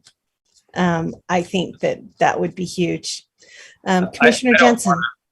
I don't want to say that that's a conclusion. I'm just saying that as part of UDOT's I-15 study, all of those roads that up along the I-15 system are being evaluated, and when they announce their study, we'll be able to respond to that. But I think that based on what we've seen, that's probably one of the higher on the list of possible locations. So we'll just have to see what their study shows. Okay. Thank you. Commissioner Jensen. In response to what you just said, Larry, think of how many trips would disappear off of Center Street as well, which is something they've been trying to divert traffic. So that would be a nice thing. But that's not what we're talking about. I was looking at the CMU standards, and it says multifamily residential developments that are less than 40,000 square feet may not exceed 40 units per gross acre. So this is 0.77 acres. So that's less than an acre, and it has 64 units. Is that where you were saying are we counting the building to the north in the acreage and the number of units so that this can be fudged to be accurate? I wouldn't use that terminology, but yes, including the property to the north does help meet the requirements of the CMU zone. Is it going to be run as though they're the same facility? That's a good question for Mr. Miller, I suppose. Yeah, we own both the facility to the north and that facility. My understanding was, in talking with staff, I thought that the building that was proposed on this piece of property, just a standalone, met the density requirements for the zone. According to this lot standard, I think you would have to have that one to the north in the calculations in order for it to meet the requirements. You're right, Lisa. So there's an argument right there for something that I think some of the commissioners have been hinting at, is that if you took a few units out, you wouldn't have to ask for a parking reduction, and you'd be able to put some of those nice amenities back in, and maybe you could stand alone on your acreage to units per gross acre requirement. Just thinking out loud there. So we keep mentioning the amenities that have been lost on there, given, I mean, primarily the adjustments to the project with the widening, taking into account the potential widening of 800 North, squeeze the courtyard up into the northeast corner of that area there and out of the center. And primarily the design change, with the widening of the road, forced the adjustment in where the amenities are located. I'm not sure as many amenities were taken out between the two projects, unless there's something that I'm forgetting about that you recall from the prior one. So you're saying that the open area on the top, the northwest corner, is where the amenities are located now, and they're the same? No, the northwest, the indoor amenities, where they're like an exercise room or something like that. Yeah, but again, on the third and fourth floor, they had provision for either storage or exercise room there.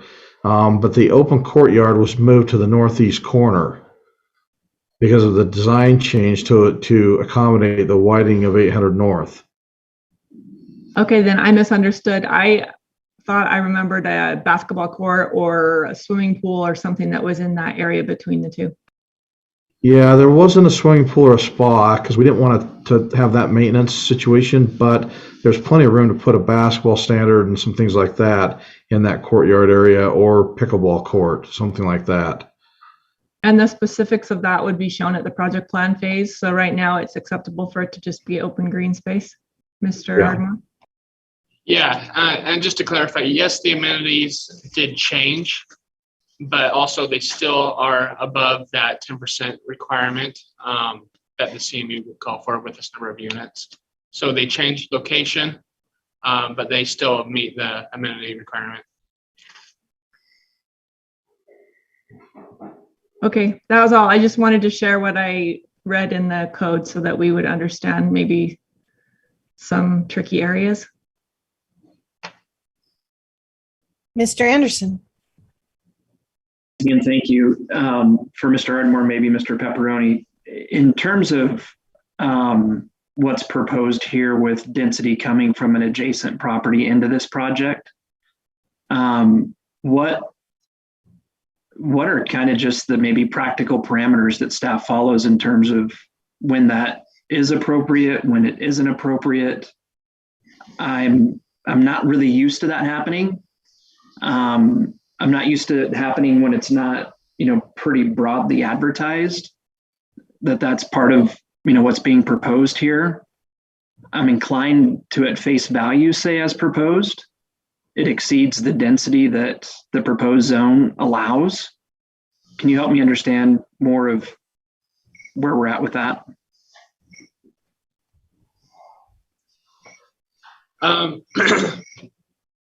Mr. Anderson, the CMU zone as a whole was designed for this case, what we're looking at, right? We are adjacent to campus. We have the demand here for this type of housing. To include an existing apartment building, I don't think is backhanded or anything like that. I think the Foxwood Apartments, I think that fits into the CMU zone.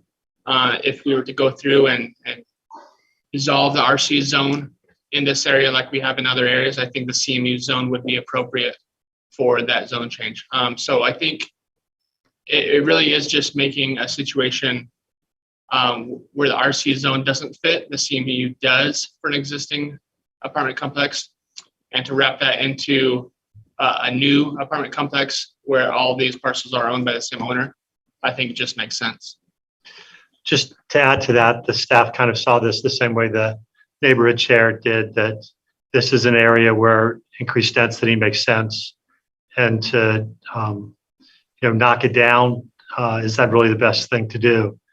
Also, a few weeks ago, I sent to the Planning Commission members a memorandum or an email just saying that staff would focus more on livability of projects and not just meeting the minimums of code requirements. And Mr. Metler's projects, both the original one and this one, have seemed functional and livable to the staff. And so we've been supportive of it for that reason.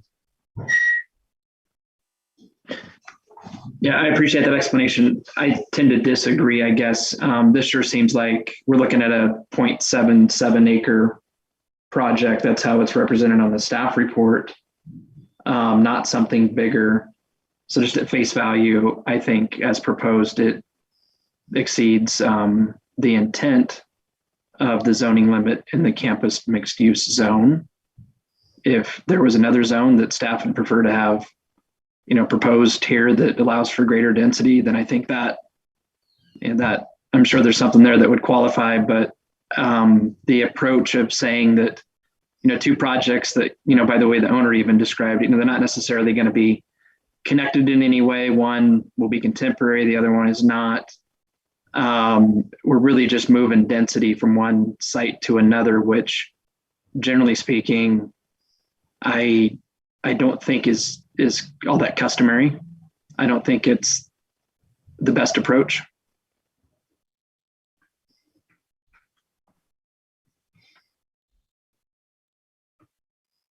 Thank you. Commissioner Henry.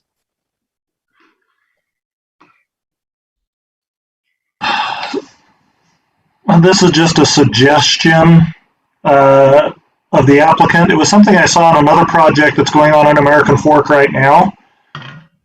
There were some outlying questions on the project to where they ended up designing the project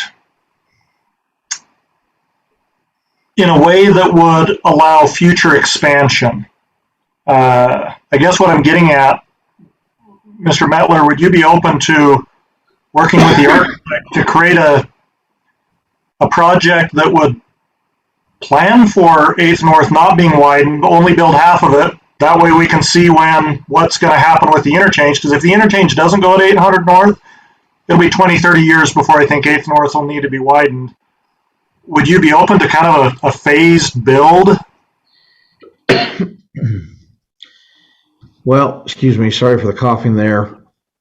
Not being an architect, I wouldn't have an idea how to do a phased build on here, given the width and depth of the property. I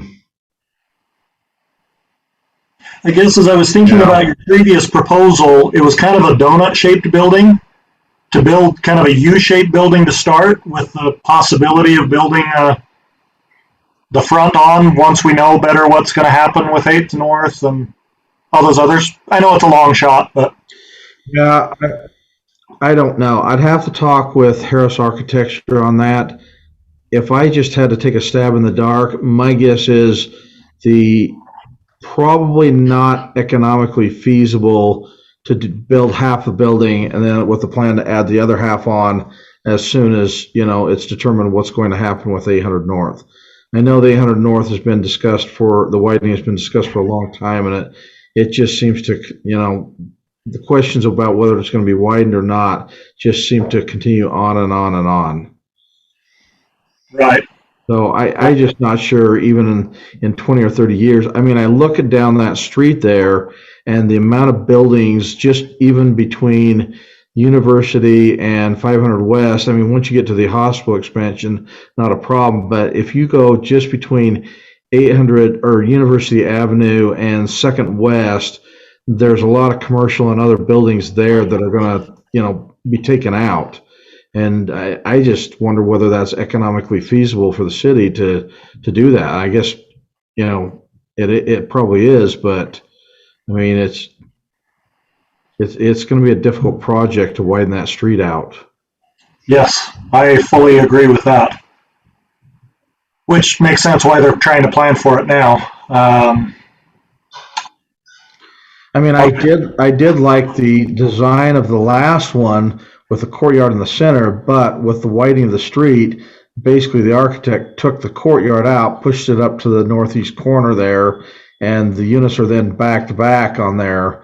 So yeah, I did like the other design much better than this, but this is basically what we came up with, and I'm not sure what additional features, design features we would want in there as far as amenities go. I have the 51 unit complex that we manage 2 blocks away from there. We have an open grass area with a barbecue pit and some things like that, and some picnic tables there. It maybe gets used maybe 10 evenings out of the whole summer. It's just, frankly, most of the occupants are either in their units or they're working or going to school. Right. Okay, I'm done. Thank you. Mr. Anderson. I'll be quick. For me, there's no question about how 8th North needs to be treated. It's just a matter of whether or not this applicant should participate in that future widening, whether it's now or it's in terms of them providing funds for some future improvements there. I see both of those approaches taken all the time. And also, to be clear, I do disagree with staff's approach in terms of whether the CMU zone would accommodate the number of units that we're seeing here. I don't in any way, shape, or form think that they're doing that with malintent. I think they're doing that with the best intentions. I just disagree with the approach.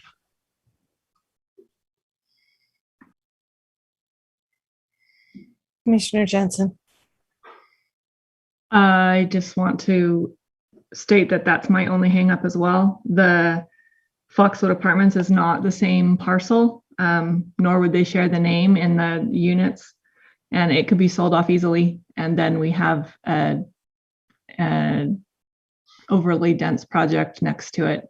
Anything could happen to it. So I feel like if I'm fine with the rezone being an appropriate location, I'm fine with the setbacks in anticipation of 800 North. Mr. Metler has made me feel better about the trade-off of amenity space. It sounds like it wasn't as much as we originally thought had disappeared, but I don't feel like it's doing us a favor to say this meets the 40 units per acre requirement for the CMU zone. I think we should look at it by project, not by surrounding areas that could be sold off to someone else in the future. Thank you. Do we have other commissioner comments?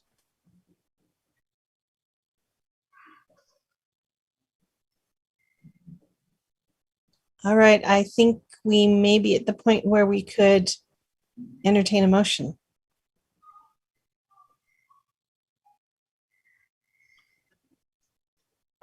And just to be clear, Mr. Kiaga, we would need 2 motions on these. Yes, thank you. So for item 3, Mr. Anderson.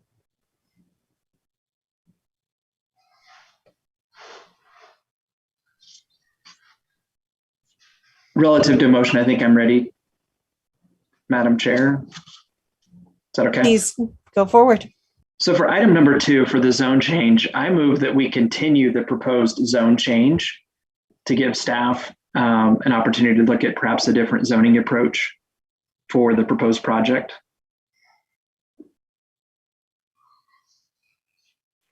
Item number 4. Okay. Is that 4? I'm sorry. Thank you. Item number 4. So we're starting with item 3. I apologize. I didn't mean to go out of order. I was looking at the first proposed zone change, item 2. It used to be the other order, but I'm sorry. So, Madam Chair, can I take a second stab at a motion? Please do. Thank you.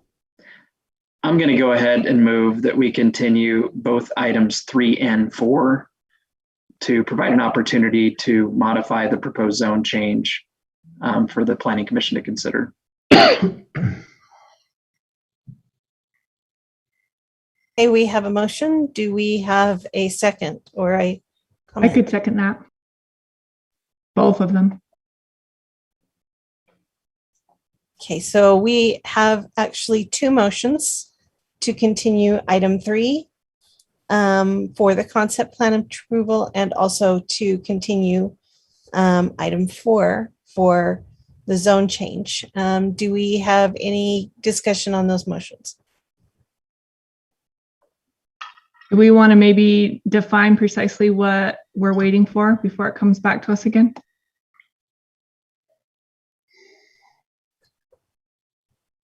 For staff understands Mr. Anderson's concern about another zoning option or other zoning options. So we'll certainly look at that. If there are other specific things Planning Commission members are looking for, please let us know now so that we can make sure we address them. I feel like we were probably mostly okay with the concept plan, and it's the concerns we have were pending on its working in alignment with the proposed zone change. So I think the zone change would probably answer both. I'm speaking for what my understanding is. Okay. Okay. Do we have other commissioners who have a different understanding? All right. Sorry. Mr. Henry? Thank you, Madam Chair. I'm still a little bit hung up on parking, the parking reduction. I feel like have a little more confidence if we could know some information from Javin. It sounds like he's already working on this. Do students drive fewer cars? And do student apartment complexes have less, in this same context, I'm not talking UVU or anything, but like in this context, do students use less cars? I would like to see something before we approve a reduction in parking. That would be helpful. Mr. Anderson. Thank you. Just to follow up on Commissioner Henry's thought, and at some point in time, I think it'd be helpful to talk, and I think probably for some time it's philosophically about what happens to the composition of residents in projects like this when students can live wherever, BYU students can once they reach a certain point in their education. I think the demand for housing will then be dispersed over a much larger area relative to students. And I think places like this then probably will become attractive for just a greater range of tenants, a more diverse kind of a tenant mix that may very well rely more on automobiles. BYU has already announced a more dispersed housing structure plan for all undergraduate students, if I remember correctly. So that is an ongoing developing process. Okay, are we ready then to vote on this motion? All right, on the motion to continue item number 3, concept plan approval pending reconsideration of zoning and parking information. I'm ready to go for a vote.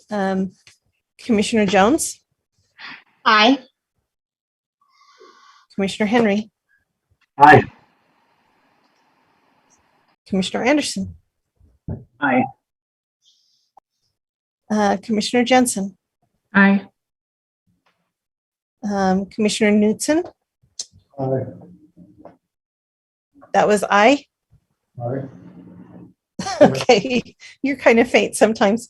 And I will also vote aye. So the motion carries 6-0. On the motion number 4 to request a zone change, continuing that for the same reasons as item number 3. Commissioner Jones? Aye. Commissioner Henry? Aye. Commissioner Anderson? Aye. Commissioner Jensen? Aye. Commissioner Knudsen? Aye. And I will also vote aye. So items 3 and 4 are continued, pending further review on the zone. Thank you for your time, Mr. Metler. We appreciate it. It's been helpful, and I know this can be painful, but we want this to be the best it can be. All right, moving to item number 5. Matthew Griffiths requests an ordinance text amendment to Title 15 to add a new chapter establishing policies and procedures for the dedication of private streets and utilities. Mr. Ardmore again has the staff presentation. Yes, and I will actually hand that over to David Day of Public Works. Thank you, Mr. Day. All right, thank you. So I think Matthew's probably joining us on Zoom if you have any questions for him later, but I'd like to introduce this item, maybe give a little bit of background and history on what this is, where it's been, where it's headed, so that you have a perspective on that. So quite a while ago, we had a request from a homeowners association to transfer a private road to a public road so that operation, maintenance, care of water and sewer would be taken over by the city to probably bring it in better compliance with standard practices of maintenance. But so we worked with that homeowners association to look at their infrastructure, and we looked at it. We were getting close to deciding, what are we going to do with this? What would need to be fixed to be able to accept that infrastructure as a city maintained infrastructure? And we got that to that point and found out that Provo City had never done this before, and we didn't have a ordinance that would cover that. So we had to back up a little bit and create an ordinance. And that's the ordinance that you're seeing right now. This is the first draft the first draft that's come to you. We've had other drafts, but we've been adjusting it, trying to make it better all along the way, based on comments. And so the draft that you see in your packet is the most current draft. We're constantly receiving comments on that and adjusting that as we can and as those comments come in. So I know that's a little bit small. Let me switch to a bigger, maybe you can see that a little better. Are you seeing this? Maybe not. Yes, it's still not huge, but it is readable as long as I have magnifying glasses. Okay, let me, well, anyway, I don't know if I can make it that bigger. No, sorry. So that's the proposed ordinance. Hopefully you have a larger scale that you can read. It's also available online in a PDF format at provo.org/planning commission. Is that the right site? Yeah. Okay. Yeah, /planning commission. So if you're interested in having a copy of that for anyone who's looking at that and doesn't have a copy, you could look at a better copy. It's just the 4 pages. As you see here, a fairly simple yet really complicated ordinance, and we wanted to introduce it to you, get your feedback, as well as the public's feedback. We were hoping to be able to get this to a point to take it to City Council next week, but I think, given all of the comments that we've got, that we probably would just need to get everyone's comments at this time prior to making a decision. So I would take any questions at this time that you have regarding this proposed ordinance.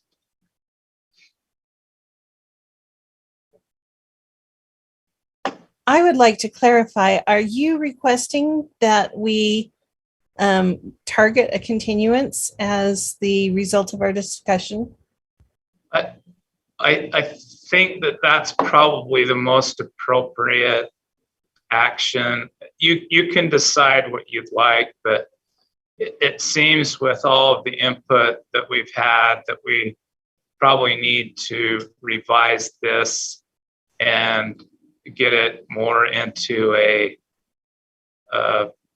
collaborative where everyone is okay with it, both from the citizens and yourself. We want planning commission comments if you see things too, to where we could take a more approvable draft forward to the city council. Okay, that's good to know as a direction. Mr. Anderson. Yeah, thank you. I haven't read the ordinance, but just in reading through the bullet points, it sure seems like this is structured such that Provo City would not be left to maybe remedy any deficiencies that exist with the current condition of a street or the need to make upgrades because of ADA requirements or those types of things. Can you expound on that? Yeah, the intent would be that we would be handed a infrastructure that would not have to have some major work done right then. That any of those deficiencies would be taken care of, and then from that time forward, we would take care of the maintenance of that facility. That's the philosophy. Writing it into the ordinance is the tricky part. So I think my other question is probably redundant even. So there's not an anticipated cost on the part of the city, like upfront capital cost in doing this? No. The ordinance accommodates that in that they can request funding from all of the different normal sources of funding. But a lot of those would need to just be remedied by the owners of the facility that currently own it. For instance, water meters being put in instead of having a master meter. So a lot of the private developments have a big master meter, and they pay for the whole development's water in one bill, where when you go to a private or a public system, you would have meters for each home that they would pay their water bill individually rather than collectively. And that is also a good water conservation measure too, because then each individual homeowner can monitor their use of water rather than just saying, hey, it's all one big bill. Thank you. One more real quick question. Like BNC road funds, I can't remember if cities get BNC road funds for private streets or not. Do you know? We don't. The city, you don't. So accepting these lane miles of streets actually would result in Provo getting more revenue to maintain streets with. We would add that length to our inventory of public roads. Okay. Thank you. In short, I think streets should be public. I really do. I don't like the idea of a city having to make up for maybe a deficiency that a developer created. But I think streets should be public, and I think this is a good direction to go in. Thank you. Commissioner Jensen. I read through the language, and my worries were that there would be an additional expense, but I feel like they made it very clear that this is on the requester's part to fix any discrepancies. What the one thing I just had a question for Mr. Day was, can you think of a situation where this would be requested where it wasn't simply, we don't want to take care of this street anymore? Like, I can't think of why someone would want to turn over a private street to public street unless it was just simply financial. We've had requests in the past of developments that have neglected their facilities and want the city to come and fix it. And so that has been kind of the history. The current reason for this ordinance is a development that's taken really good care of their facilities and is wanting to turn those over to the city to take care of. So yeah, we don't want to take on a big problem and have basically any upfront costs. We just want to take over and start maintaining it from this time forward, having a facility that's ready to go, so to speak, with an acceptable level of service in all of the utilities and road conditions. Thank you. Ms. Urquiaga, I would just throw in my 2 cents that if we know this isn't complete and isn't ready for approval, I don't know legally if we have to have a public hearing, but I would say we would expedite it tonight, knowing we're going to hear it again. I would like to hear public comment, because that gets us further down the road of helping to develop a better ordinance. Thank you. And I do think, I believe that since it's been advertised, we do need to allow anybody who has decided that they want to come in and do this. I see your hand, Mr. Henry. I have a quick question. We have had a couple of developments recently that have been building private roads that are not required to be as wide as public roads.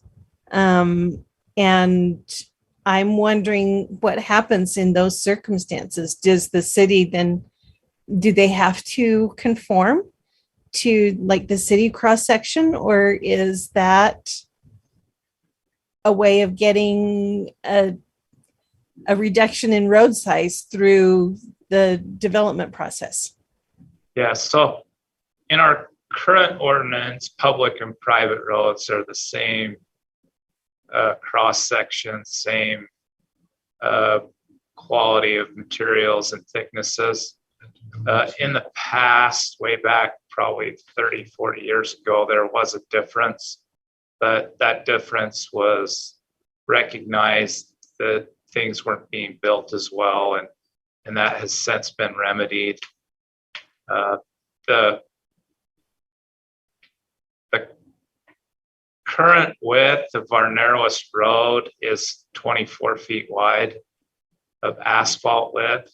That would be from lip of gutter to lip of gutter, so just the asphalt. So if something is that wide or wider, then that would be something that we would be able to consider.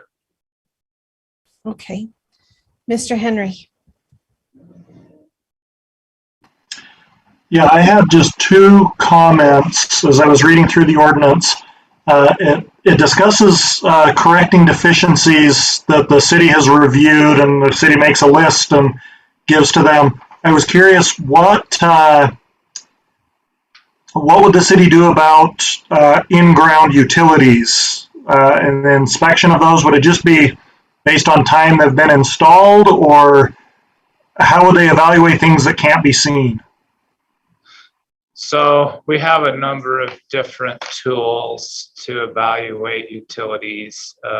There are for sewer lines cameras that we can send up through there and look for breaks and different things that we can notice that are needing to be fixed. Water lines, when you dig down to connect a water service, the condition of the line, you can also test it for leakage, and that gives you a good indication of the condition of that water system. So storm drains are similar to the sewer lines. You can put cameras down on to check the condition. So all of that forensic, looking at what do we've got, is it good or is it bad? And that would be the evaluation stage of the infrastructure that we would go through, try to put together a list of any deficiencies that we notice that need to be remedied prior to looking at or recommending a road being transferred from private to public. Okay. And kind of a follow-up question with that, as they're correcting deficiencies, I didn't see anything in there that the city would be inspecting the install of those corrections. You mentioned how some HOAs have master meters that everybody pays one bill for water. And I'd just be a little worried that knowing it's getting transferred to the city, they do a kind of shoddy job to bring it up to standard. It's buried, you don't see it. Is there any need to inspect those upgrades as they're happening before the city takes them over? Yeah, we would expect that they would be a permitted work and that they would be inspected. We may add that into the ordinance to make that more clear, that would be the expectation.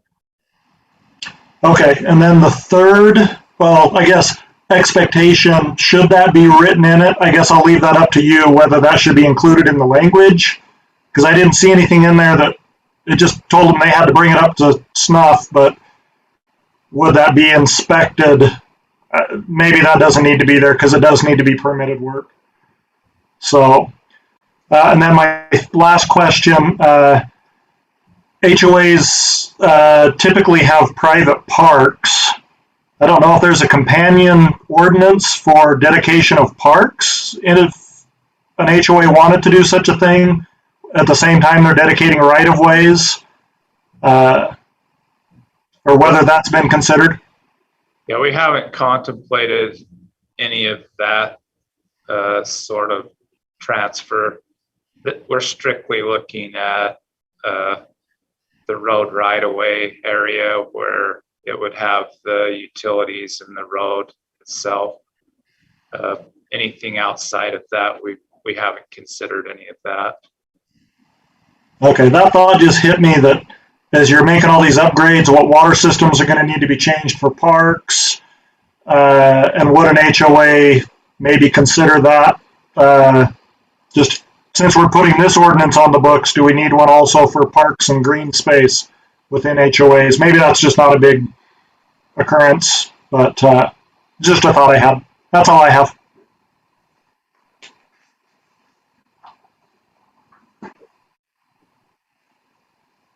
Okay, do we have additional comments or questions from commissioners?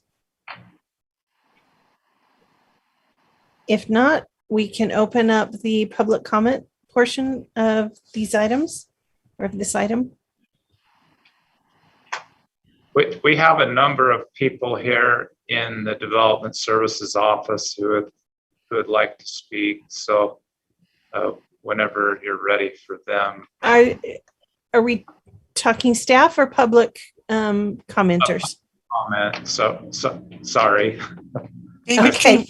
can you Could be change either way. the slide to the public comment slide?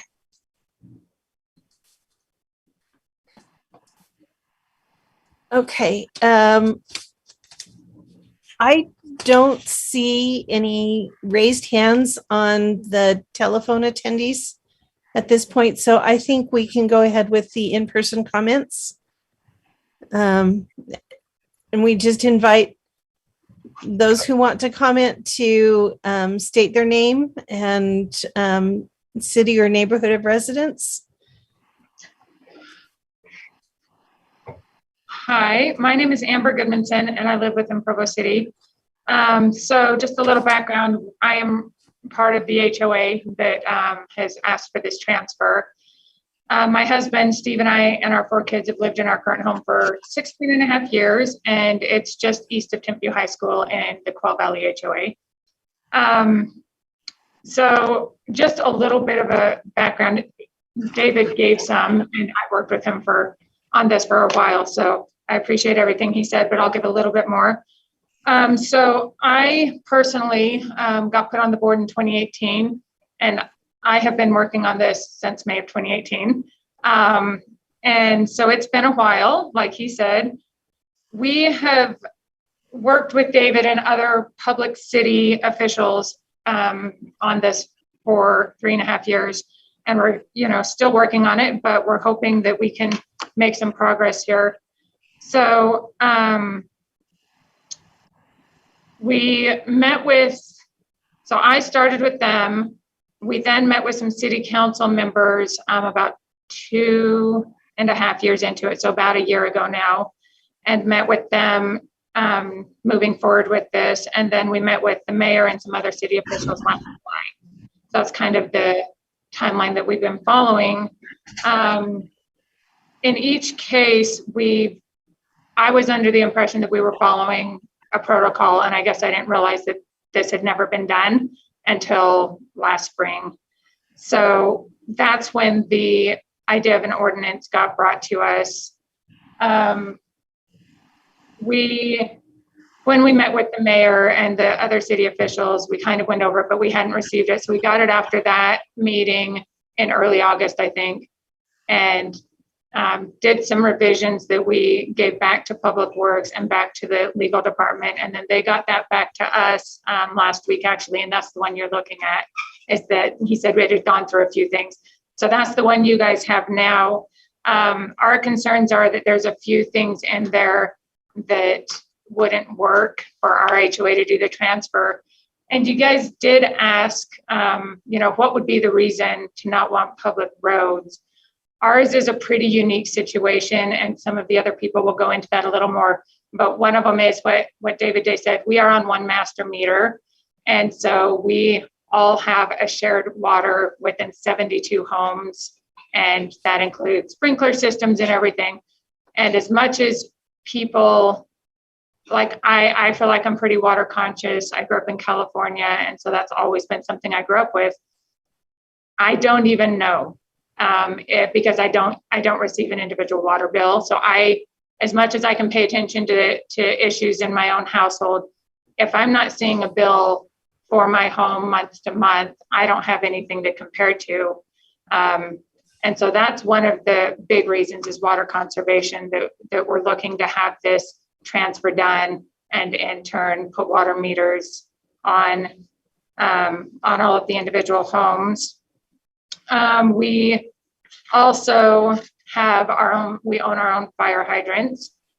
So that's another one that you can hear a little bit more about, but we as an HOA own those. We own the water that goes to those. And so that's another thing that came to our attention recently that is not ideal for the city or for us as an HOA. So there's a couple reasons that make sense for us. It's not just we don't want to own private roads anymore. It's not really a financial, there's obviously a financial involved, but that's not really the main reason for why we're looking to do this. Sorry, is my time up? Yes. Okay, thank you. Okay. And yes, there is a 3-minute limit per commenter. Who is next? Good evening. My name is Harlan Hatfield. I'm also a resident of Provo, and I'm going to set my timer here so that I abide by the limits that are given. I guess the point is moot, but my request is that the commission not recommend the public-private transfer ordinance as it's currently drafted. The purpose of the ordinance is laudable.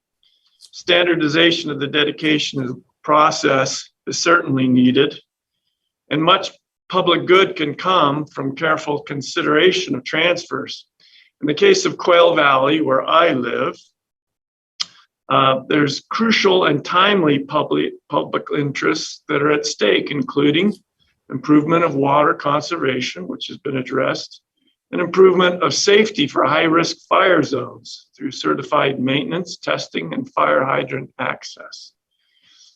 I've been the president of this association in prior periods for long periods of time, so I can say that this association has been well maintained over a long period of time. It's not a matter of trying to hand the city a problem. The problem with the draft of the ordinance as I see it is that the transfer standards stop the achievement of the public interests that are so important. Clearly, the city can't take assets that are poorly designed when constructed and not reasonably maintained. But a quote, current city standards criteria for transfer is not practical. It eliminates virtually all roads and utilities and an ever-increasing standards environment. And a current city standards criteria isn't necessary. If reasonably maintained, assets built under acceptable prior era standards continue to serve the city and its citizens very well. No one rebuilds every road every time there is an improvement in standards. Although the draft ordinance does provide for some limited exceptions to the quote current city standards end quote criteria, they are vague and subject to certain judgment and discretion. The city summary coming with this ordinance last week is telling. Ordinance intentionally defeats most reasonable and important transfers and achievement of public interest in favor of less work. The ordinance, on the other hand, should strike the balance in favor of important public interests such as water conservation and fire safety ahead of marginal increases in work that could prevent catastrophic results. The public interests are achieved and the city's concerns are addressed by another standard for dedication. May I propose one? The standard should be whether the streets and utilities were adequately designed when constructed and have been reasonably maintained since then. That is what we expect of city-owned streets, and privately owned streets should not be held to a different standard. I express my thanks to the commissioners and the staff and all the employees for their service and consideration of my comments. Thank you. Hello, commissioners. My name is Radine Hatfield. Yes, I'm married to the previous commenter, and I too live on Little Rock Drive in Provo. And I am really just the color to the rest of these comments. I just want to add to what Harlan was just concluding. He has some very good points that he's put together in a letter that we sent to David Day today. He's actually gone through and identified some of the language that is problematic. And I don't know, David, if you can forward that to all the commissioners, it might be good for them to actually see it in this discussion so that you can see some of the high level concerns that we have. But from a personal point of view, and to the point that transfer of private held assets is to the benefit of all the citizens of Provo. I just want to review with you what happened last year. Our neighborhood is on that east bench right behind Timpview High School at Quail Valley Drive. There are 78 lots in that area. We have the gully behind us, it's high grass, and the one in front. We were serving a mission in Missouri St. Louis Mission, and sitting in the office a year ago right now, and my sister-in-law who lives nearby called us, and in real time we watched as a fire started and went up that side of the hill, exploded within 50 yards of the front door of my home. Trees were exploding, and we saw the fire trucks quickly respond, race down the hill, use water, put it out. No damage was done. It was amazing. 2 weeks later, I found out, after having lived in that neighborhood for 26 years, that the fire hydrants that protected our property and all the homes around that whole area, north and east of Timpview, south and east, excuse me, I haven't been here for a while, just got home 2 weeks ago, that they were relying on those hydrants to work that we were supposed to maintain. You heard my husband say that he was on the board. We did not know that those were our responsibility to maintain those hydrants. They are. We are private citizens. To expect that we have the expertise that our fine public works department here in Provo City has in maintaining and managing those assets, of course, is irresponsible and ridiculous that we would be able to manage those. So we are asking for a ordinance to be developed that allows for those transfers of well-maintained assets that are in the public interest to be transferred over to the city. That's my comment. Thank you for listening to me. Appreciate the time and effort that you all make as you serve here in our community. Thank you. Thank you.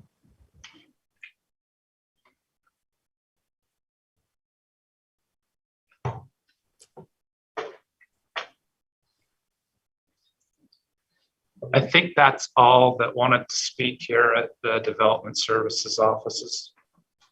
Okay. Na, do we have any callers who would like to comment? No public comments. Okay. Then we will close the public comment portion of this. Commissioners, do we have any additional discussion that we would like to have before we entertain a motion?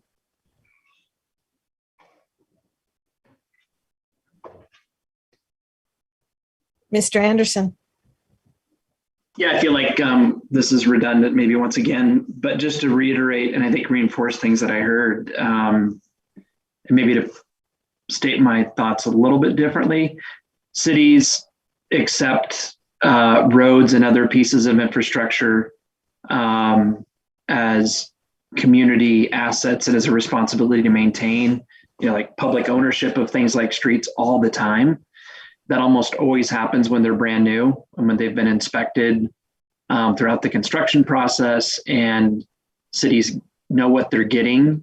And that's because of the responsibility that municipalities have to take infrastructure that is efficient to maintain and that meets standards that's going to work well.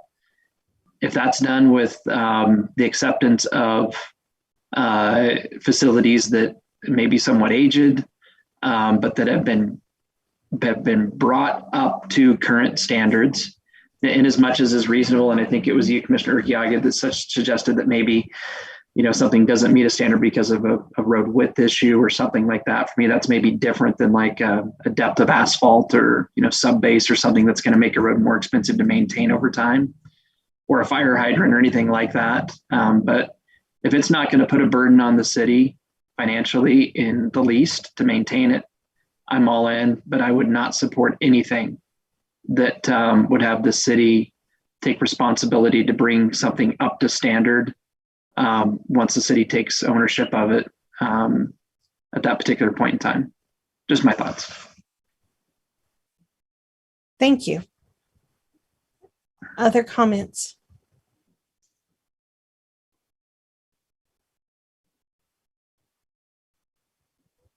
Okay, well, we know that staff would prefer a motion to continue. Do we have anyone ready to make such a motion? I'd be happy to make that motion, Larry. Okay, Commissioner Henry. I move to continue item 6, Community and Neighborhood Services requests an ordinance text amendment to Provo City Code Chapter 15.05.1.180. This is item 5. Oh, that's item 5.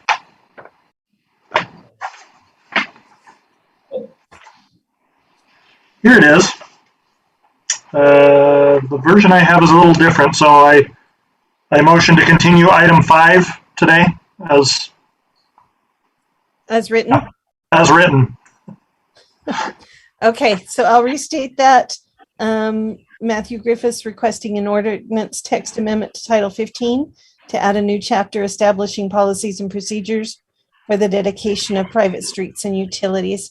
Do we have a second? I can second. That was Commissioner Jones. Do we have any discussion on the motion?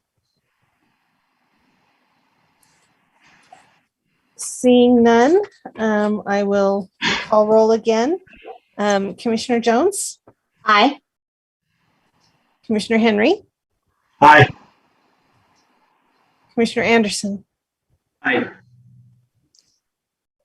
Commissioner Jensen? Aye. Commissioner Knudsen? Aye. And I also vote aye. The motion is continued, or the item is continued for further refinement by staff. We are at 10 minutes after 8. Do we want to take a break for 5 minutes or so, or continue to push through?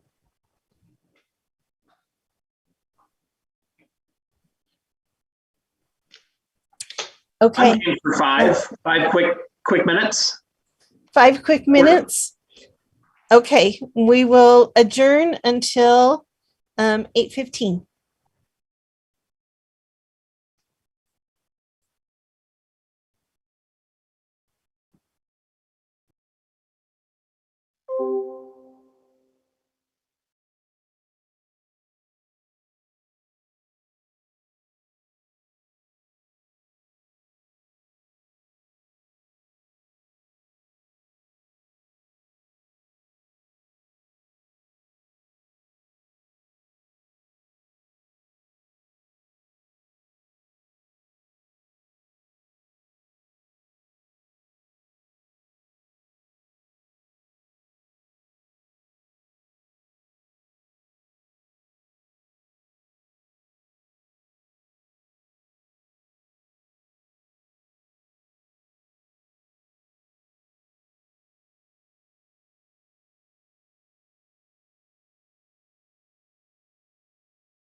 Okay, by my watch, it is 8:15. And I think we are ready to come back into session and continue with item number 6, which is a legislative item. So we would make a recommendation. Community and Neighborhood Services requests an ordinance text amendment to Provo City Code Chapter 15.05.180 to increase the elevation requirement of the lowest habitable floor within the special flood hazard area and revise the 100-foot setback requirement to the Provo River. Melissa McNally has the staff report. Hi, thank you. So a little over a month ago, the planning staff met with Public Works to discuss some items in our special, in our sensitive lands ordinance, specifically regarding our floodplain and the Provo River setback. So the first item that we're proposing the revision of is changing the lowest habitable floor from 1 foot above base flood elevation to 3 feet above base flood elevation. And that is only pertinent in the special flood hazard area. We feel that that will add additional protection in those areas that are more susceptible to flooding, and it will further kind of deter the desire to develop the floodplain, which, you know, we'd rather not. So that is the first change that we're proposing. The next is just some criteria regarding the Provo River setback. So we worked very closely with Public Works on this portion. Let me just go over the changes here. It just allows an encroachment into the 100-foot setback, and it provides the criteria in which that could be considered. So they would have to provide access to the river at intervals not exceeding 400 linear feet of river frontage. They have to provide a minimum 40-foot maintenance easement in favor of Provo City. And that should be measured from the top of the bank and extending straight into the 40 feet into the parcel. And in areas where the bank acts as a levee or where the special flood hazard area extends beyond the high bank of the river, the minimum 100-foot setback shall be maintained. And a reduced setback may be approved if there are improvements to the levee when the levee is constructed in a manner consistent with FEMA regulations.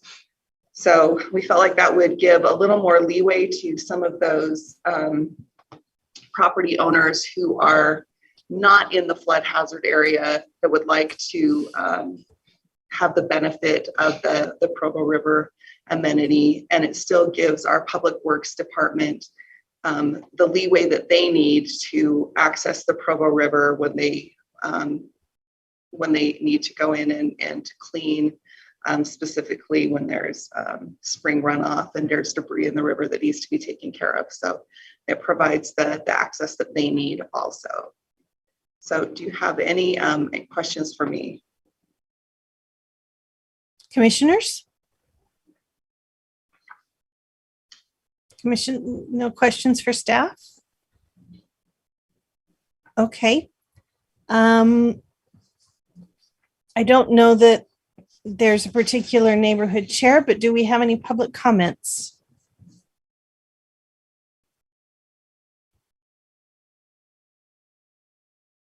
About public comments. Can you bring up the public comment slide, Melissa?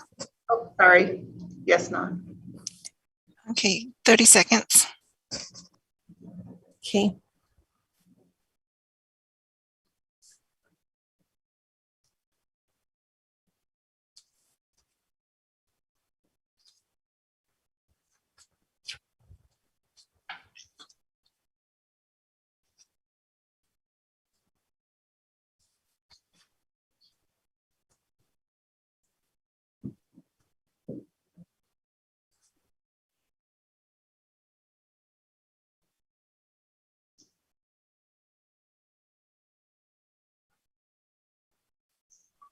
No additional public comments. Thank you, No. Then the public comment portion of this item is closed. Any discussion, commissioners, on the recommendations?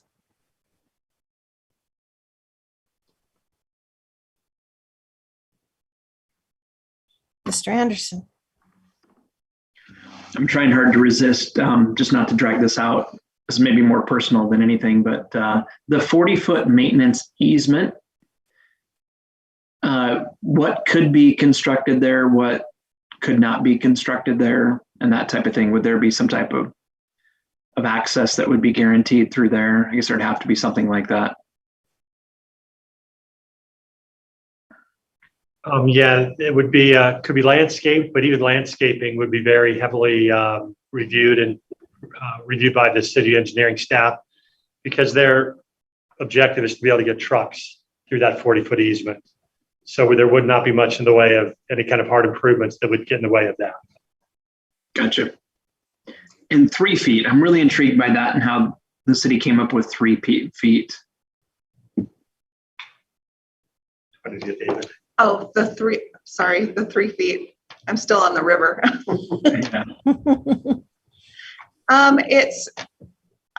It's specific to the special flood hazard area. It provides 3 feet more base flood elevation. Let me jump in a little bit on that as well, Melissa. Yeah, I think, Dave, that's a great question. And the reasoning is that for development that's going into the if it's a residential subdivision or something like that, we have a requirement that they have to have the properties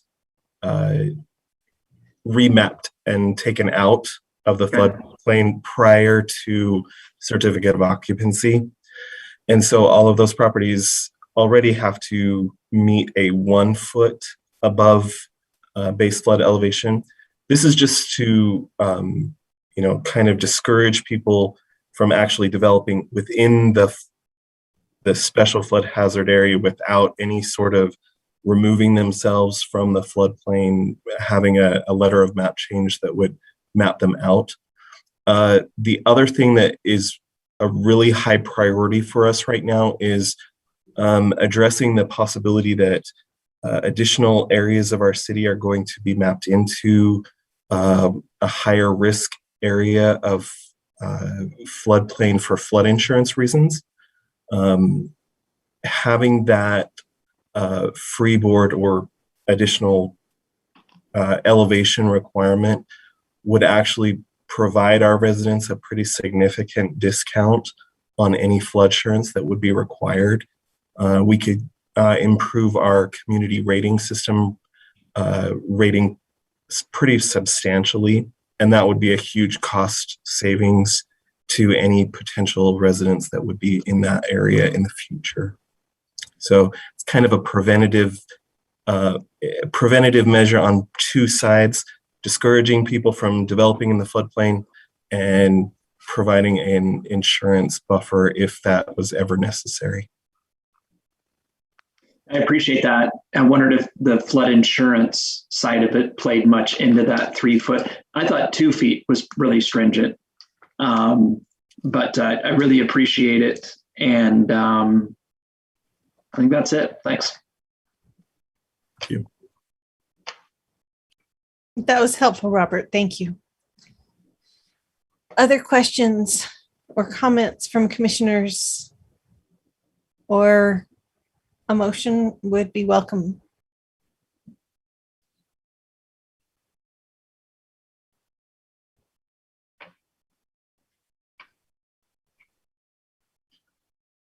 I'd be happy Mr. Anderson. Motion. Oh, Let me put my hand down real quick. Commissioner Jensen, go ahead. Commissioner Jensen, please go ahead. Okay. I would like to make a motion that we recommend item 6 for approval. Community and Neighborhood Services requests an ordinance text amendment to Provo City Code Chapter 15.05.180 to increase the elevation requirement of the lowest habitable floor within the special flood hazard area and revise the 100-foot setback requirement to the Provo River. Thank you. Do we have a second? I'll second. That's Commissioner Knudsen. Okay, any discussion on the motion? Seeing none, I will go through the roll call again. Commissioner Jones? Aye. Commissioner Henry? Aye. Commissioner Anderson? Aye. Commissioner Jensen? Aye. Commissioner Knudsen? Aye. And I also vote aye. The item is approved with recommendation, or the recommendation to approve is approved by the commission. Mr. Pepperoni, for questions 7 and 8, my understanding is that city staff would like to have public discussion for these, similar to item number 5, with public hearing because of the notice expectation. Is it okay to read them in together? Yes, ma'am. Okay. So for legislative consideration on approval, but item 7, Community and Neighborhood Services requests a complete revision of the Provo General Plan to guide growth and development for the next 10 to 20 years in Provo. And then item number 8, Community and Neighborhood Services requests the adoption of the Provo Conservation and Resiliency Plan to support the 2021 General Plan update, both with citywide application. And Hannah Salza has the city, or as the staff report. Is Hannah here? She is. Let me, sounds like she might be detained by somebody out there. Just a second. Sorry, guys. So just to start out, I'll provide this link to you. It's quite a lengthy document. And it might have been sent out in your packets, but this is the link to both of the plans if you want to access it digitally. And here's Hannah. There was a shortened link that was in the staff reports, which I appreciated.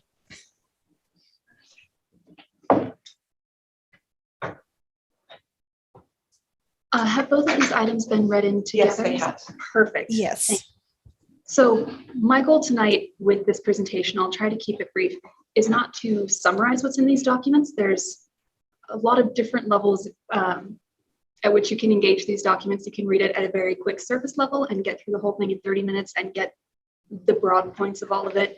You can go a little bit deeper. You can read every word and go through all the tables. Whatever level of engagement you choose to put into the document will engage back with you at that level. It was intentionally designed to function at about 3 different levels. The plan can be found here. And my goal tonight is just to help you understand how best to use the document and how to get the most out of it, and also to share some of the highlights and what feedback we've heard. I'll go through the general plan first, and then the conservation and resiliency plan. There's a fair bit of overlap. So this general plan is a state requirement. It is long-term visioning. It is not policy. It is not legally binding in any way. It is not zoning or code. And the current draft that we have meets all of the state requirements. We have no concerns about that. It is a visioning, aspirational, and inspirational document and should be interpreted as such with all of the goals. In its relationship to other plans, this is the most broad plan, the umbrella sort of for all of the others. Getting down then into master plans, area plans, and then our actual codes. You will note in this version of our general plan that it doesn't include any of the neighborhood plans or specifics like our old general plan did. Though that level of engagement in planning belongs in the area plan level and has And at that point, when we get to revisiting the neighborhood plans after we get the general plan in place, is the point when we'll start collaborating more with the neighborhoods and working on a neighborhood by neighborhood basis. The general plan is supposed to be citywide visioning document. Public input has been huge. It has been the foundation of this entire plan. All of the orange circles were public input phases. All of the blue were staff work phases. You can see it starts with an orange circle from the very beginning. The outline that was drafted was based on the themes and goals and aspirations and concerns that were expressed in that first open house. And between the open houses and surveys and working groups, we have had over 1,600 members of Provo's public engage with this process in different ways, which has been really great to see. That is the highest participation we've seen from any planning effort.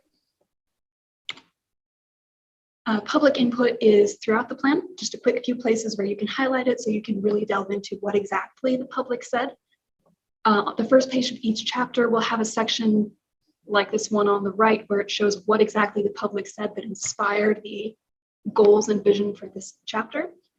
Summarized and referenced throughout, of course, and then Appendix B lists all of the questions that were asked in the surveys and open houses and gives a breakdown of the responses so you can see exactly what people said.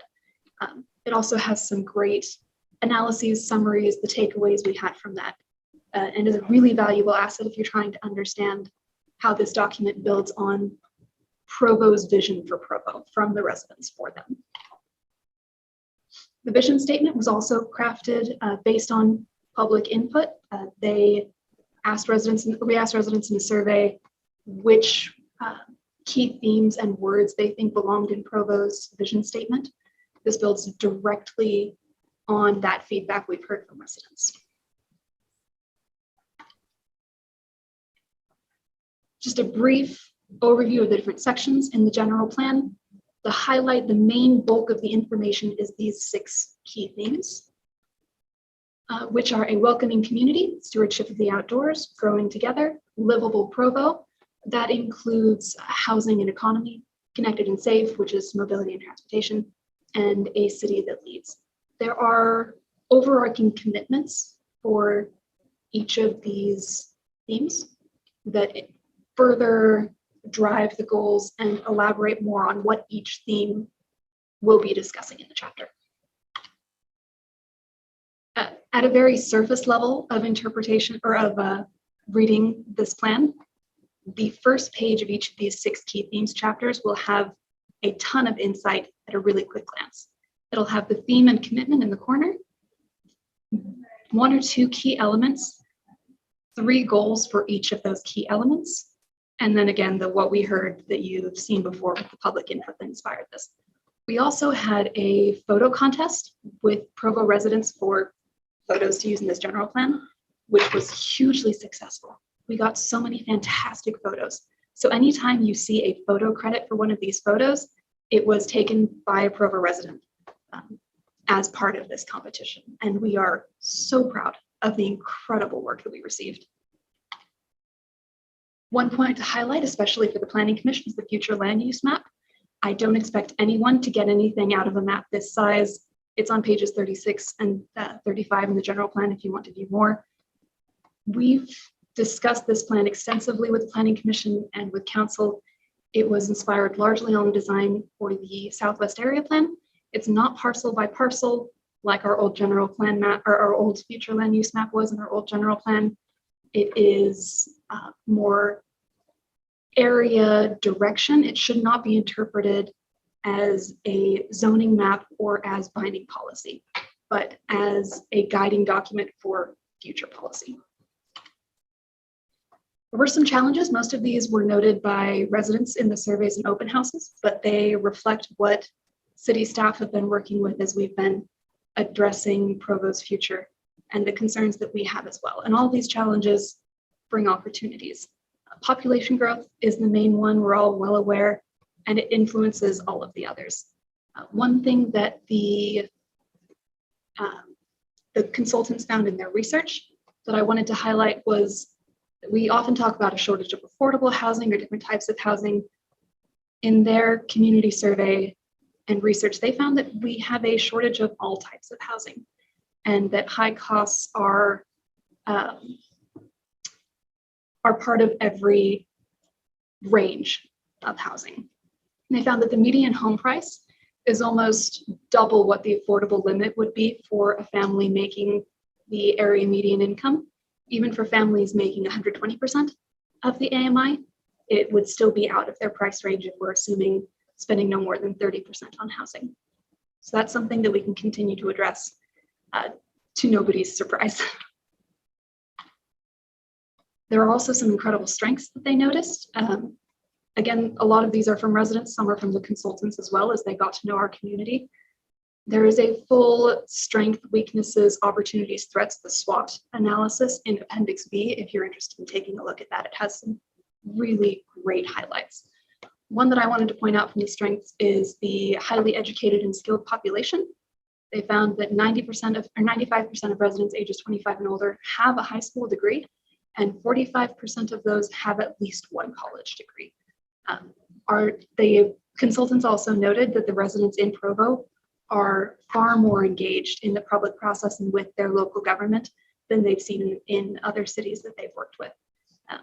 And that's also something we can be proud of and is a huge resource and asset as we go forward to develop Provo's future. Talking about implementation for the goals, because plan's only as good as its implementation. There are goals and strategies in the document. I'll point out how those relate to each other in the two places you find them at the end of each key chapter and in Chapter 8, the Implementation Action Plan. It's worth noting that these goals are incredibly ambitious, and a lot of it is more about the mindset and process than the actual goal. We are working on, it didn't make it into this version. We are working on a statement that we will add as a clarifying explanation of how the goals should be interpreted at the beginning of the implementation chapter and possibly at other places in the document, explaining that none of these goals are binding. They are aspirational targets to work toward. They also will be regional and require collaboration with partners, which is highlighted in the implementation action plan. It has a specific column for partners to work with, and these goals should stretch us. Provo has become the regional leader it is by having ambitious goals, and we see no reason to stop where we're at. We've got a lot of room for growth. So the two key places you can find these goals, at the end of each key theme chapter, there's an abbreviation. This one is from the Connected and Safe chapter, so it has CS, the goal number, and then a sub-goal strategy. These are repeated in the implementation matrix in Chapter 8, where you can see 1A matches with 1A, and then is expanded to include actions that would need to be done, anticipated cost, timing, partners, and notes. These are still somewhat in refinement, especially for the Conservation and Resiliency Plan. We're continuing to work with directors to get their input and make sure that these goals are representative of their departments as well. Moving on to the Conservation and Resiliency Plan, I hope this part will be even shorter because, again, there is some overlap. Provo residents expressed time and time again in these surveys and open houses that they want to live, consume, and govern in such a way that the quality of life that we enjoy now is possible and perhaps even better for future generations. This is what the Conservation and Resiliency Plan is all about. It is not required by state statute, and it is another one of those long-term strategies that, in this case, specifically focusing on how to maintain and improve our quality of life and how to make us a more resilient city to prepare for problems and be able to recover from them faster.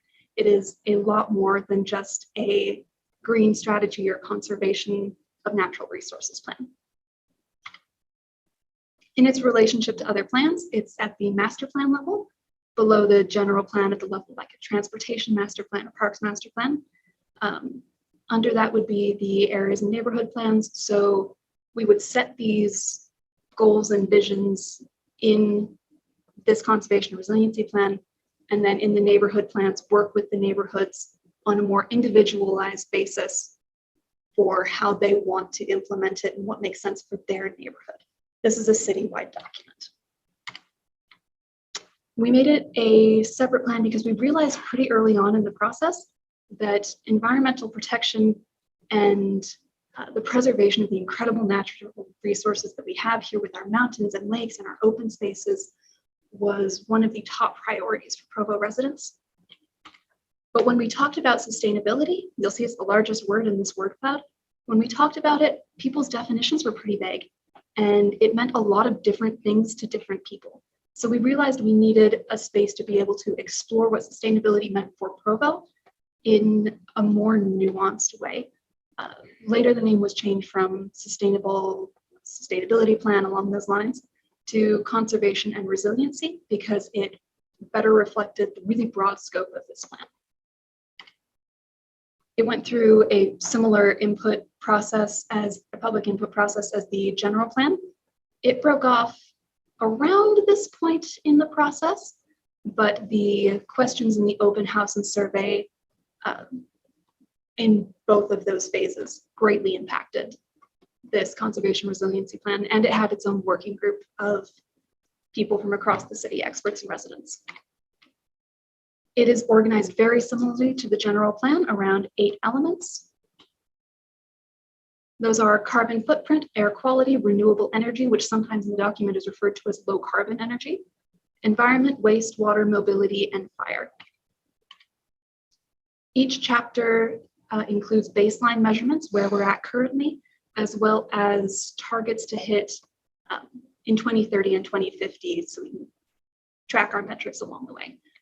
Again, these are incredibly ambitious goals. If we get even close to these targets, we will be in a great place. Looking at implementation, this is very similar to the table you've seen before with the general plan. Looking at the partnership's impact, cost, timing, and priority for the goal, broken down with actions as well. And there are implementation strategies for each of those 8 plan elements, as well as a few that are more broad beyond those elements, looking at the bigger picture. I'm happy to take any questions that you have on this. I understand that there is a desire for it to be continued to the next meeting as well. So I don't know how much discussion you want at this point. Okay, thank you, Hannah. Commissioner Jensen. All right, for a minute there, I thought I was calling in. I was going to tell you my name.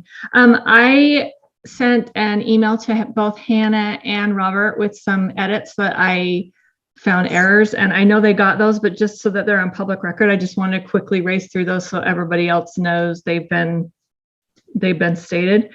So for item number 7 in the general plan, page 62, there's a chart that has some data, and it has the letters FY by some of the data points, and I don't personally know what that means, and so that was something I recommended that they define somewhere because I couldn't find where that was defined. Page 63, the photo label says City Courthouse. I think that's probably the title that the photographer gave it, but it's not the City Courthouse, it's the County Courthouse. So that was just something to throw out there. Page 74, there was a missing word. Page 77, there's a word that needed to be changed. Page 81, in the chart, 4A, it says the parties that are going to take care of that goal are the Provo Chamber and it doesn't say anything. So I don't know if that's because you don't know who the other parties might be yet, or if that was just an oversight. Appendix A, here's something that maybe we want to talk about, and maybe it's just be quietly so we don't care what you think, but all of Appendix A to me talk mostly about housing, but it's labeled economic assessment, and to me, I thought maybe housing and demographic info would have been a better title for Appendix A because that seems to be what it's addressing. So we can go back to that, Hannah, if you think that's something that would be worthy of discussion. Appendix B, it just looks like maybe there was a graphic image that got sent to the back or got turned invisible or something because there's a big whited out area in the center of the page with a red line next to it. So that's just an editing thing. And then the edit on item 8, it looks like someone pushed enter after the word drought on page 46. So those are just simple edits, but the two of them that maybe we could talk about would be defining FY.Maybe that's a silly recommendation and I'm the only one who doesn't know what that means. And then the label for Appendix A. Those are my two main concerns that I want to make sure other people knew about. My mystery for you right now, it's an abbreviation for fiscal year, since that is different from the calendar year, running from July rather than January. That is a common government lingo, so I'm not surprised that we missed it, but it is absolutely something that should be defined in the document, and we'll make sure we get that. Okay. As for workshopping titles, I think that's probably something that we can do with our consultants. If you have specific suggestions, though, we are absolutely welcome to hear them, or absolutely excited to hear them, and you're welcome to share them. And we did get your email. We'll pass that on to Design Workshop. We have a few other small tweaks just to keep cleaning up the document. This is a version, you'll notice it says on the bottom for consideration for adoption. There are still small cleaning up tweaks we need to make, but the words themselves are pretty much finalized. So thank you so much for those edits. That really helps us make it a more polished document. I should mention too. Pass along. I really feel strongly that if it doesn't actually talk about an overall economic assessment, that's kind of a misleading label for that appendix, that it really just talks about housing and demographics, like how much money per household, what sort of houses are they in, family status. So to me, it was more of a demographic appendix than an overall economic assessment. So that was why I said that. That's an easy fix, just to give it a more accurate name. Yeah. Are on the Zoom. I love it though. I'm so excited, like reading the general plan and the resiliency plan. It just got me excited to think of the possibilities and that people are thinking about them now. I think it's very well done. Thank you. I would agree. I think it's an amazing accomplishment.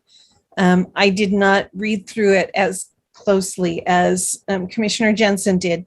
I kind of skimmed it a little bit more than a little bit better than the 30,000 foot level, but I definitely wasn't down into the weeds. But it's an impressive document.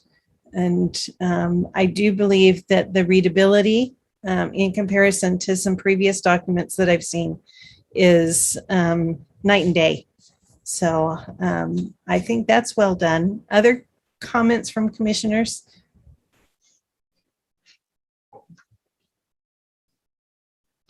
No, we did want to open this up to the public in case there's anybody here who wants to make a public comment. So could we do that now? Hannah, do you need to change the slide?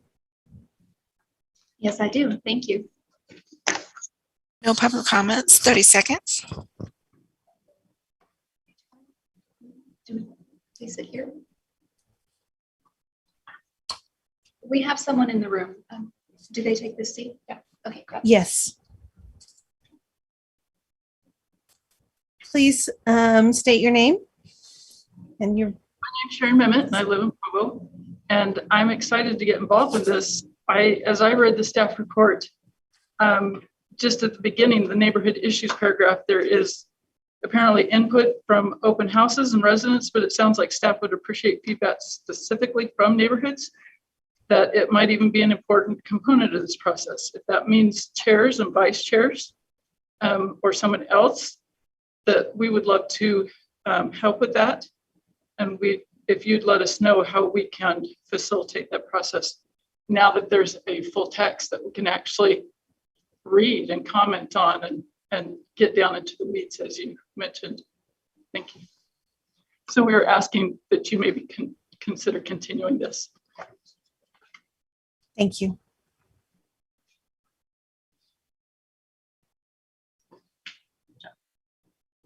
I would like to comment as well. My name is Brayman Leak. I work at BYU here in Provo. I have been on the working group to help with the sustainability of the Conservation Resiliency Plan.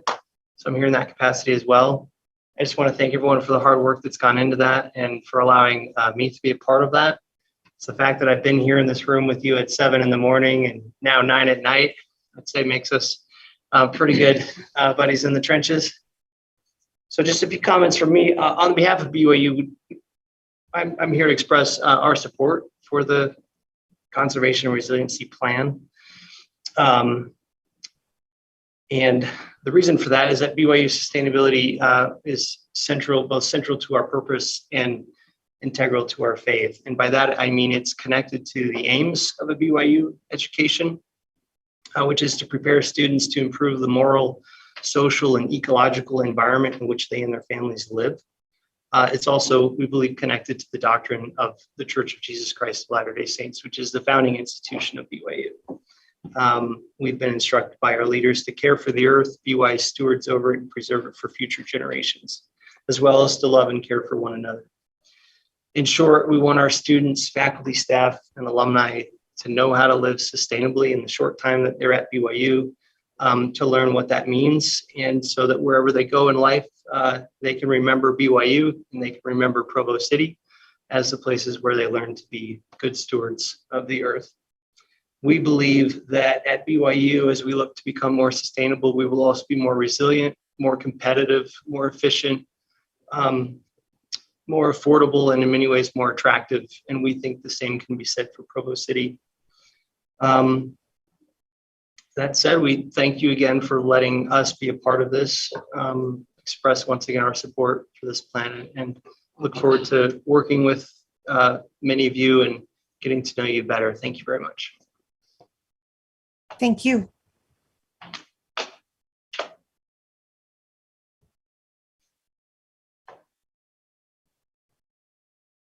There are no public comments. Okay, thank you, Na. We will close the public portion of these items and open it up again to commissioners to discuss or to make a motion. Again, city has recommended that we do continue it for further refinement. Mr. Anderson. Just a quick question about the timing and what that would look like, and if we'd be looking to continue this to a future date or just kind of in an open-ended way. Mr. Pepperoni, or planning recommendations? We'll only have one meeting for the Planning Commission in December. That'll be December 8th. To me, it largely depends on how much time the Planning Commission thinks you'll need to kind of get your arms around that. In order to help in that effort, to me, it makes a certain degree of sense that we separate the general plan from the resiliency plan and perhaps focus on the general plan first, just to try to get through this kind of in more manageable steps. That's just a suggestion I'm throwing out there.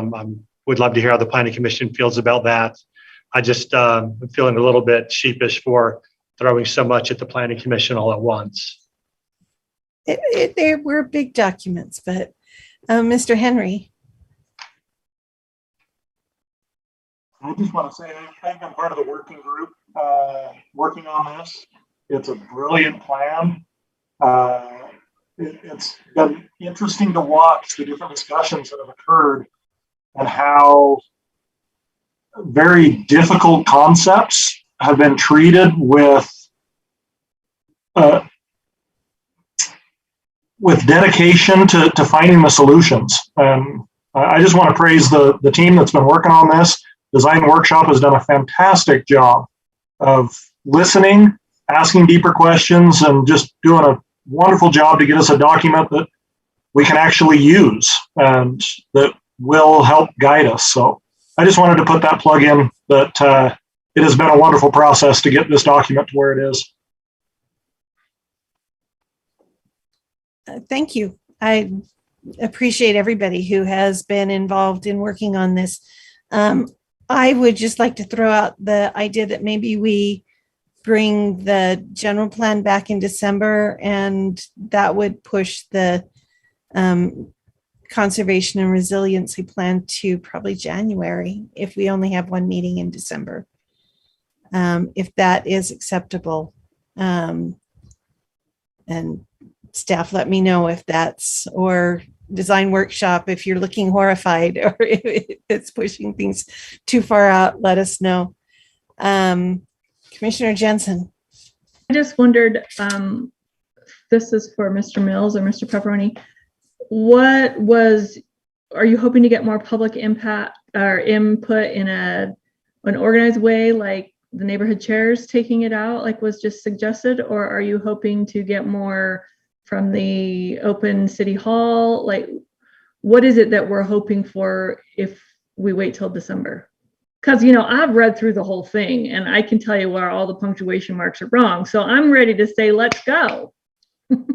I want to know, like, whenever we continue something, we have findings, right? What is it that we're hoping to achieve? So what is it you're hoping to achieve that makes us want to delay one more month so that we know what we're looking for? So first of all, the internal city departments are still wrestling to get through all of this. And the place that's drawing the most focus is really the resiliency plan. That seems to be where the greatest questions are coming from, even other departments, city departments, and city members of staff. So that's why separating the two would be helpful.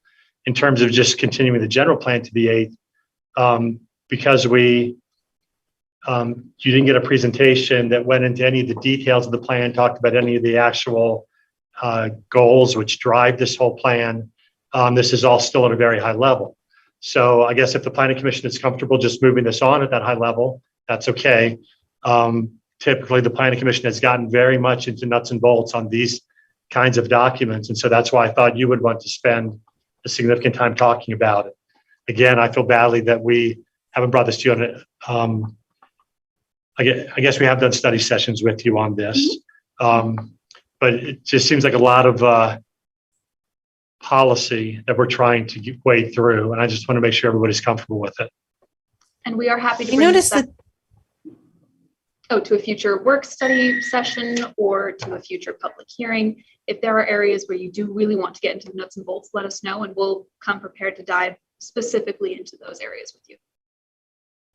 So the action plan does not have much content, but everything that seems to be the only area that is really not complete. Is that something that is supposed to be developed later, or is that part of the ongoing?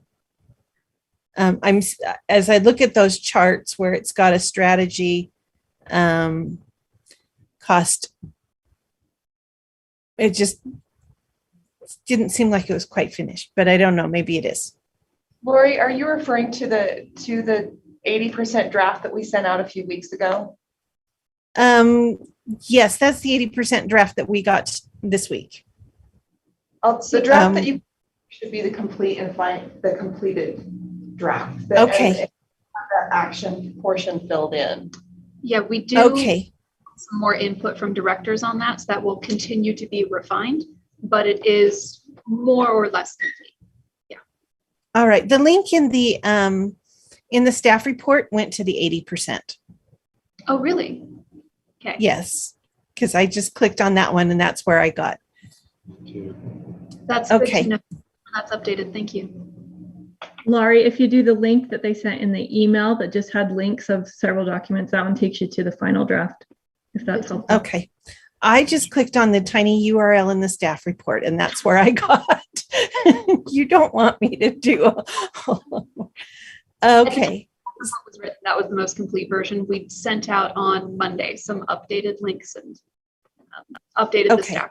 If you clicked on them before, that was the best we had. Yeah. Okay. Well, that explains my impression for sure. Yeah. I would like a little bit more time to review because things were not so much for me. I don't know how the other commissioners feel.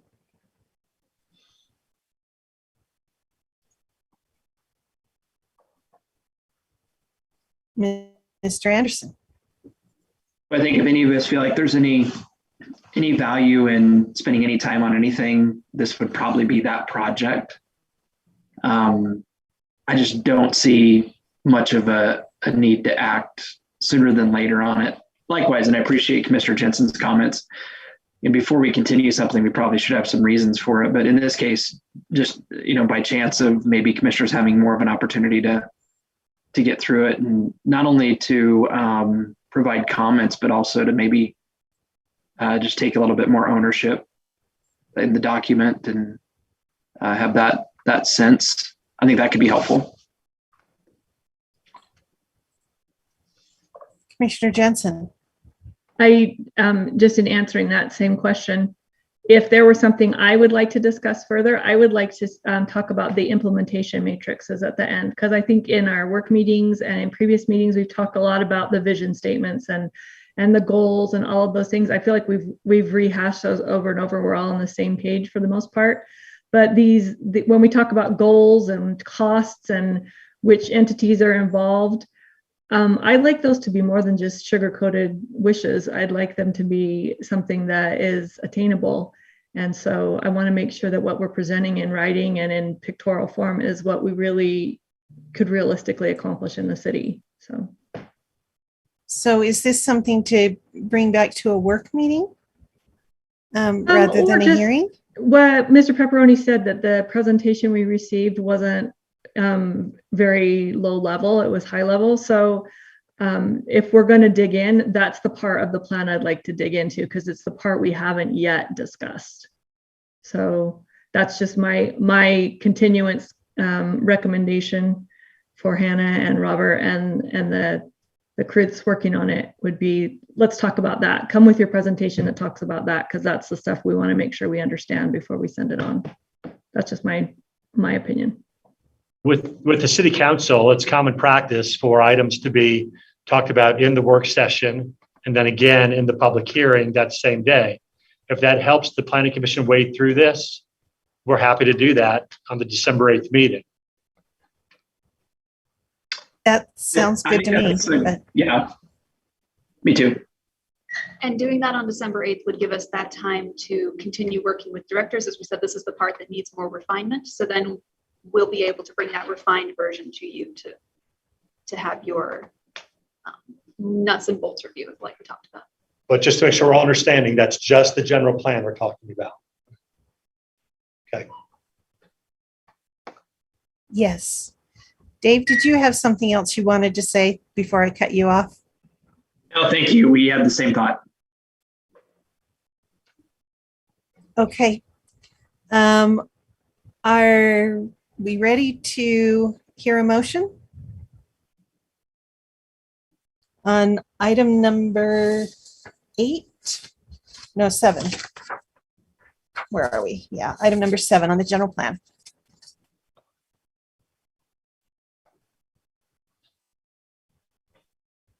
I'll make a motion.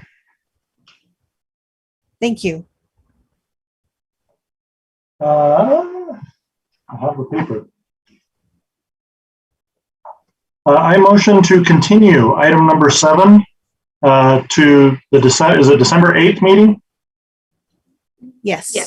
Work meeting, study session, and hearing. Great. So I motion to continue item 7, Community and Neighborhood Services requests a complete revision of the Provo General Plan to guide growth and development for the next 10 to 20 years in Provo, citywide application to December 8th. Do we have a second? Second. Mr. Knudsen, yes. Okay. I think people are tired. It's pretty late. Commissioner Jones. Aye. Commissioner Henry. Aye. Commissioner Anderson. Aye. Commissioner Jensen. Aye. Commissioner Knudsen. Aye. And I also vote aye. So that item is continued to the work session and hearing on December 8th. And then do we have a motion for item number 8, which would be continued to our January work session and hearing?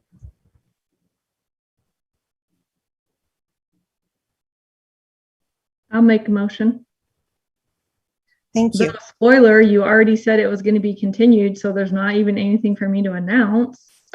My motion is that we continue item number 8, Community and Neighborhood Services request the adoption of the Provo Conservation and Resiliency Plan to support the 2021 general plan update. And we would ask that it be continued to January and that it would be in a work meeting and the hearing so that we can go through the details together. Perfect. Do we have a second? I'll second. You can take it, Ally. All right, well, I'll second that. Give that to Commissioner Jones.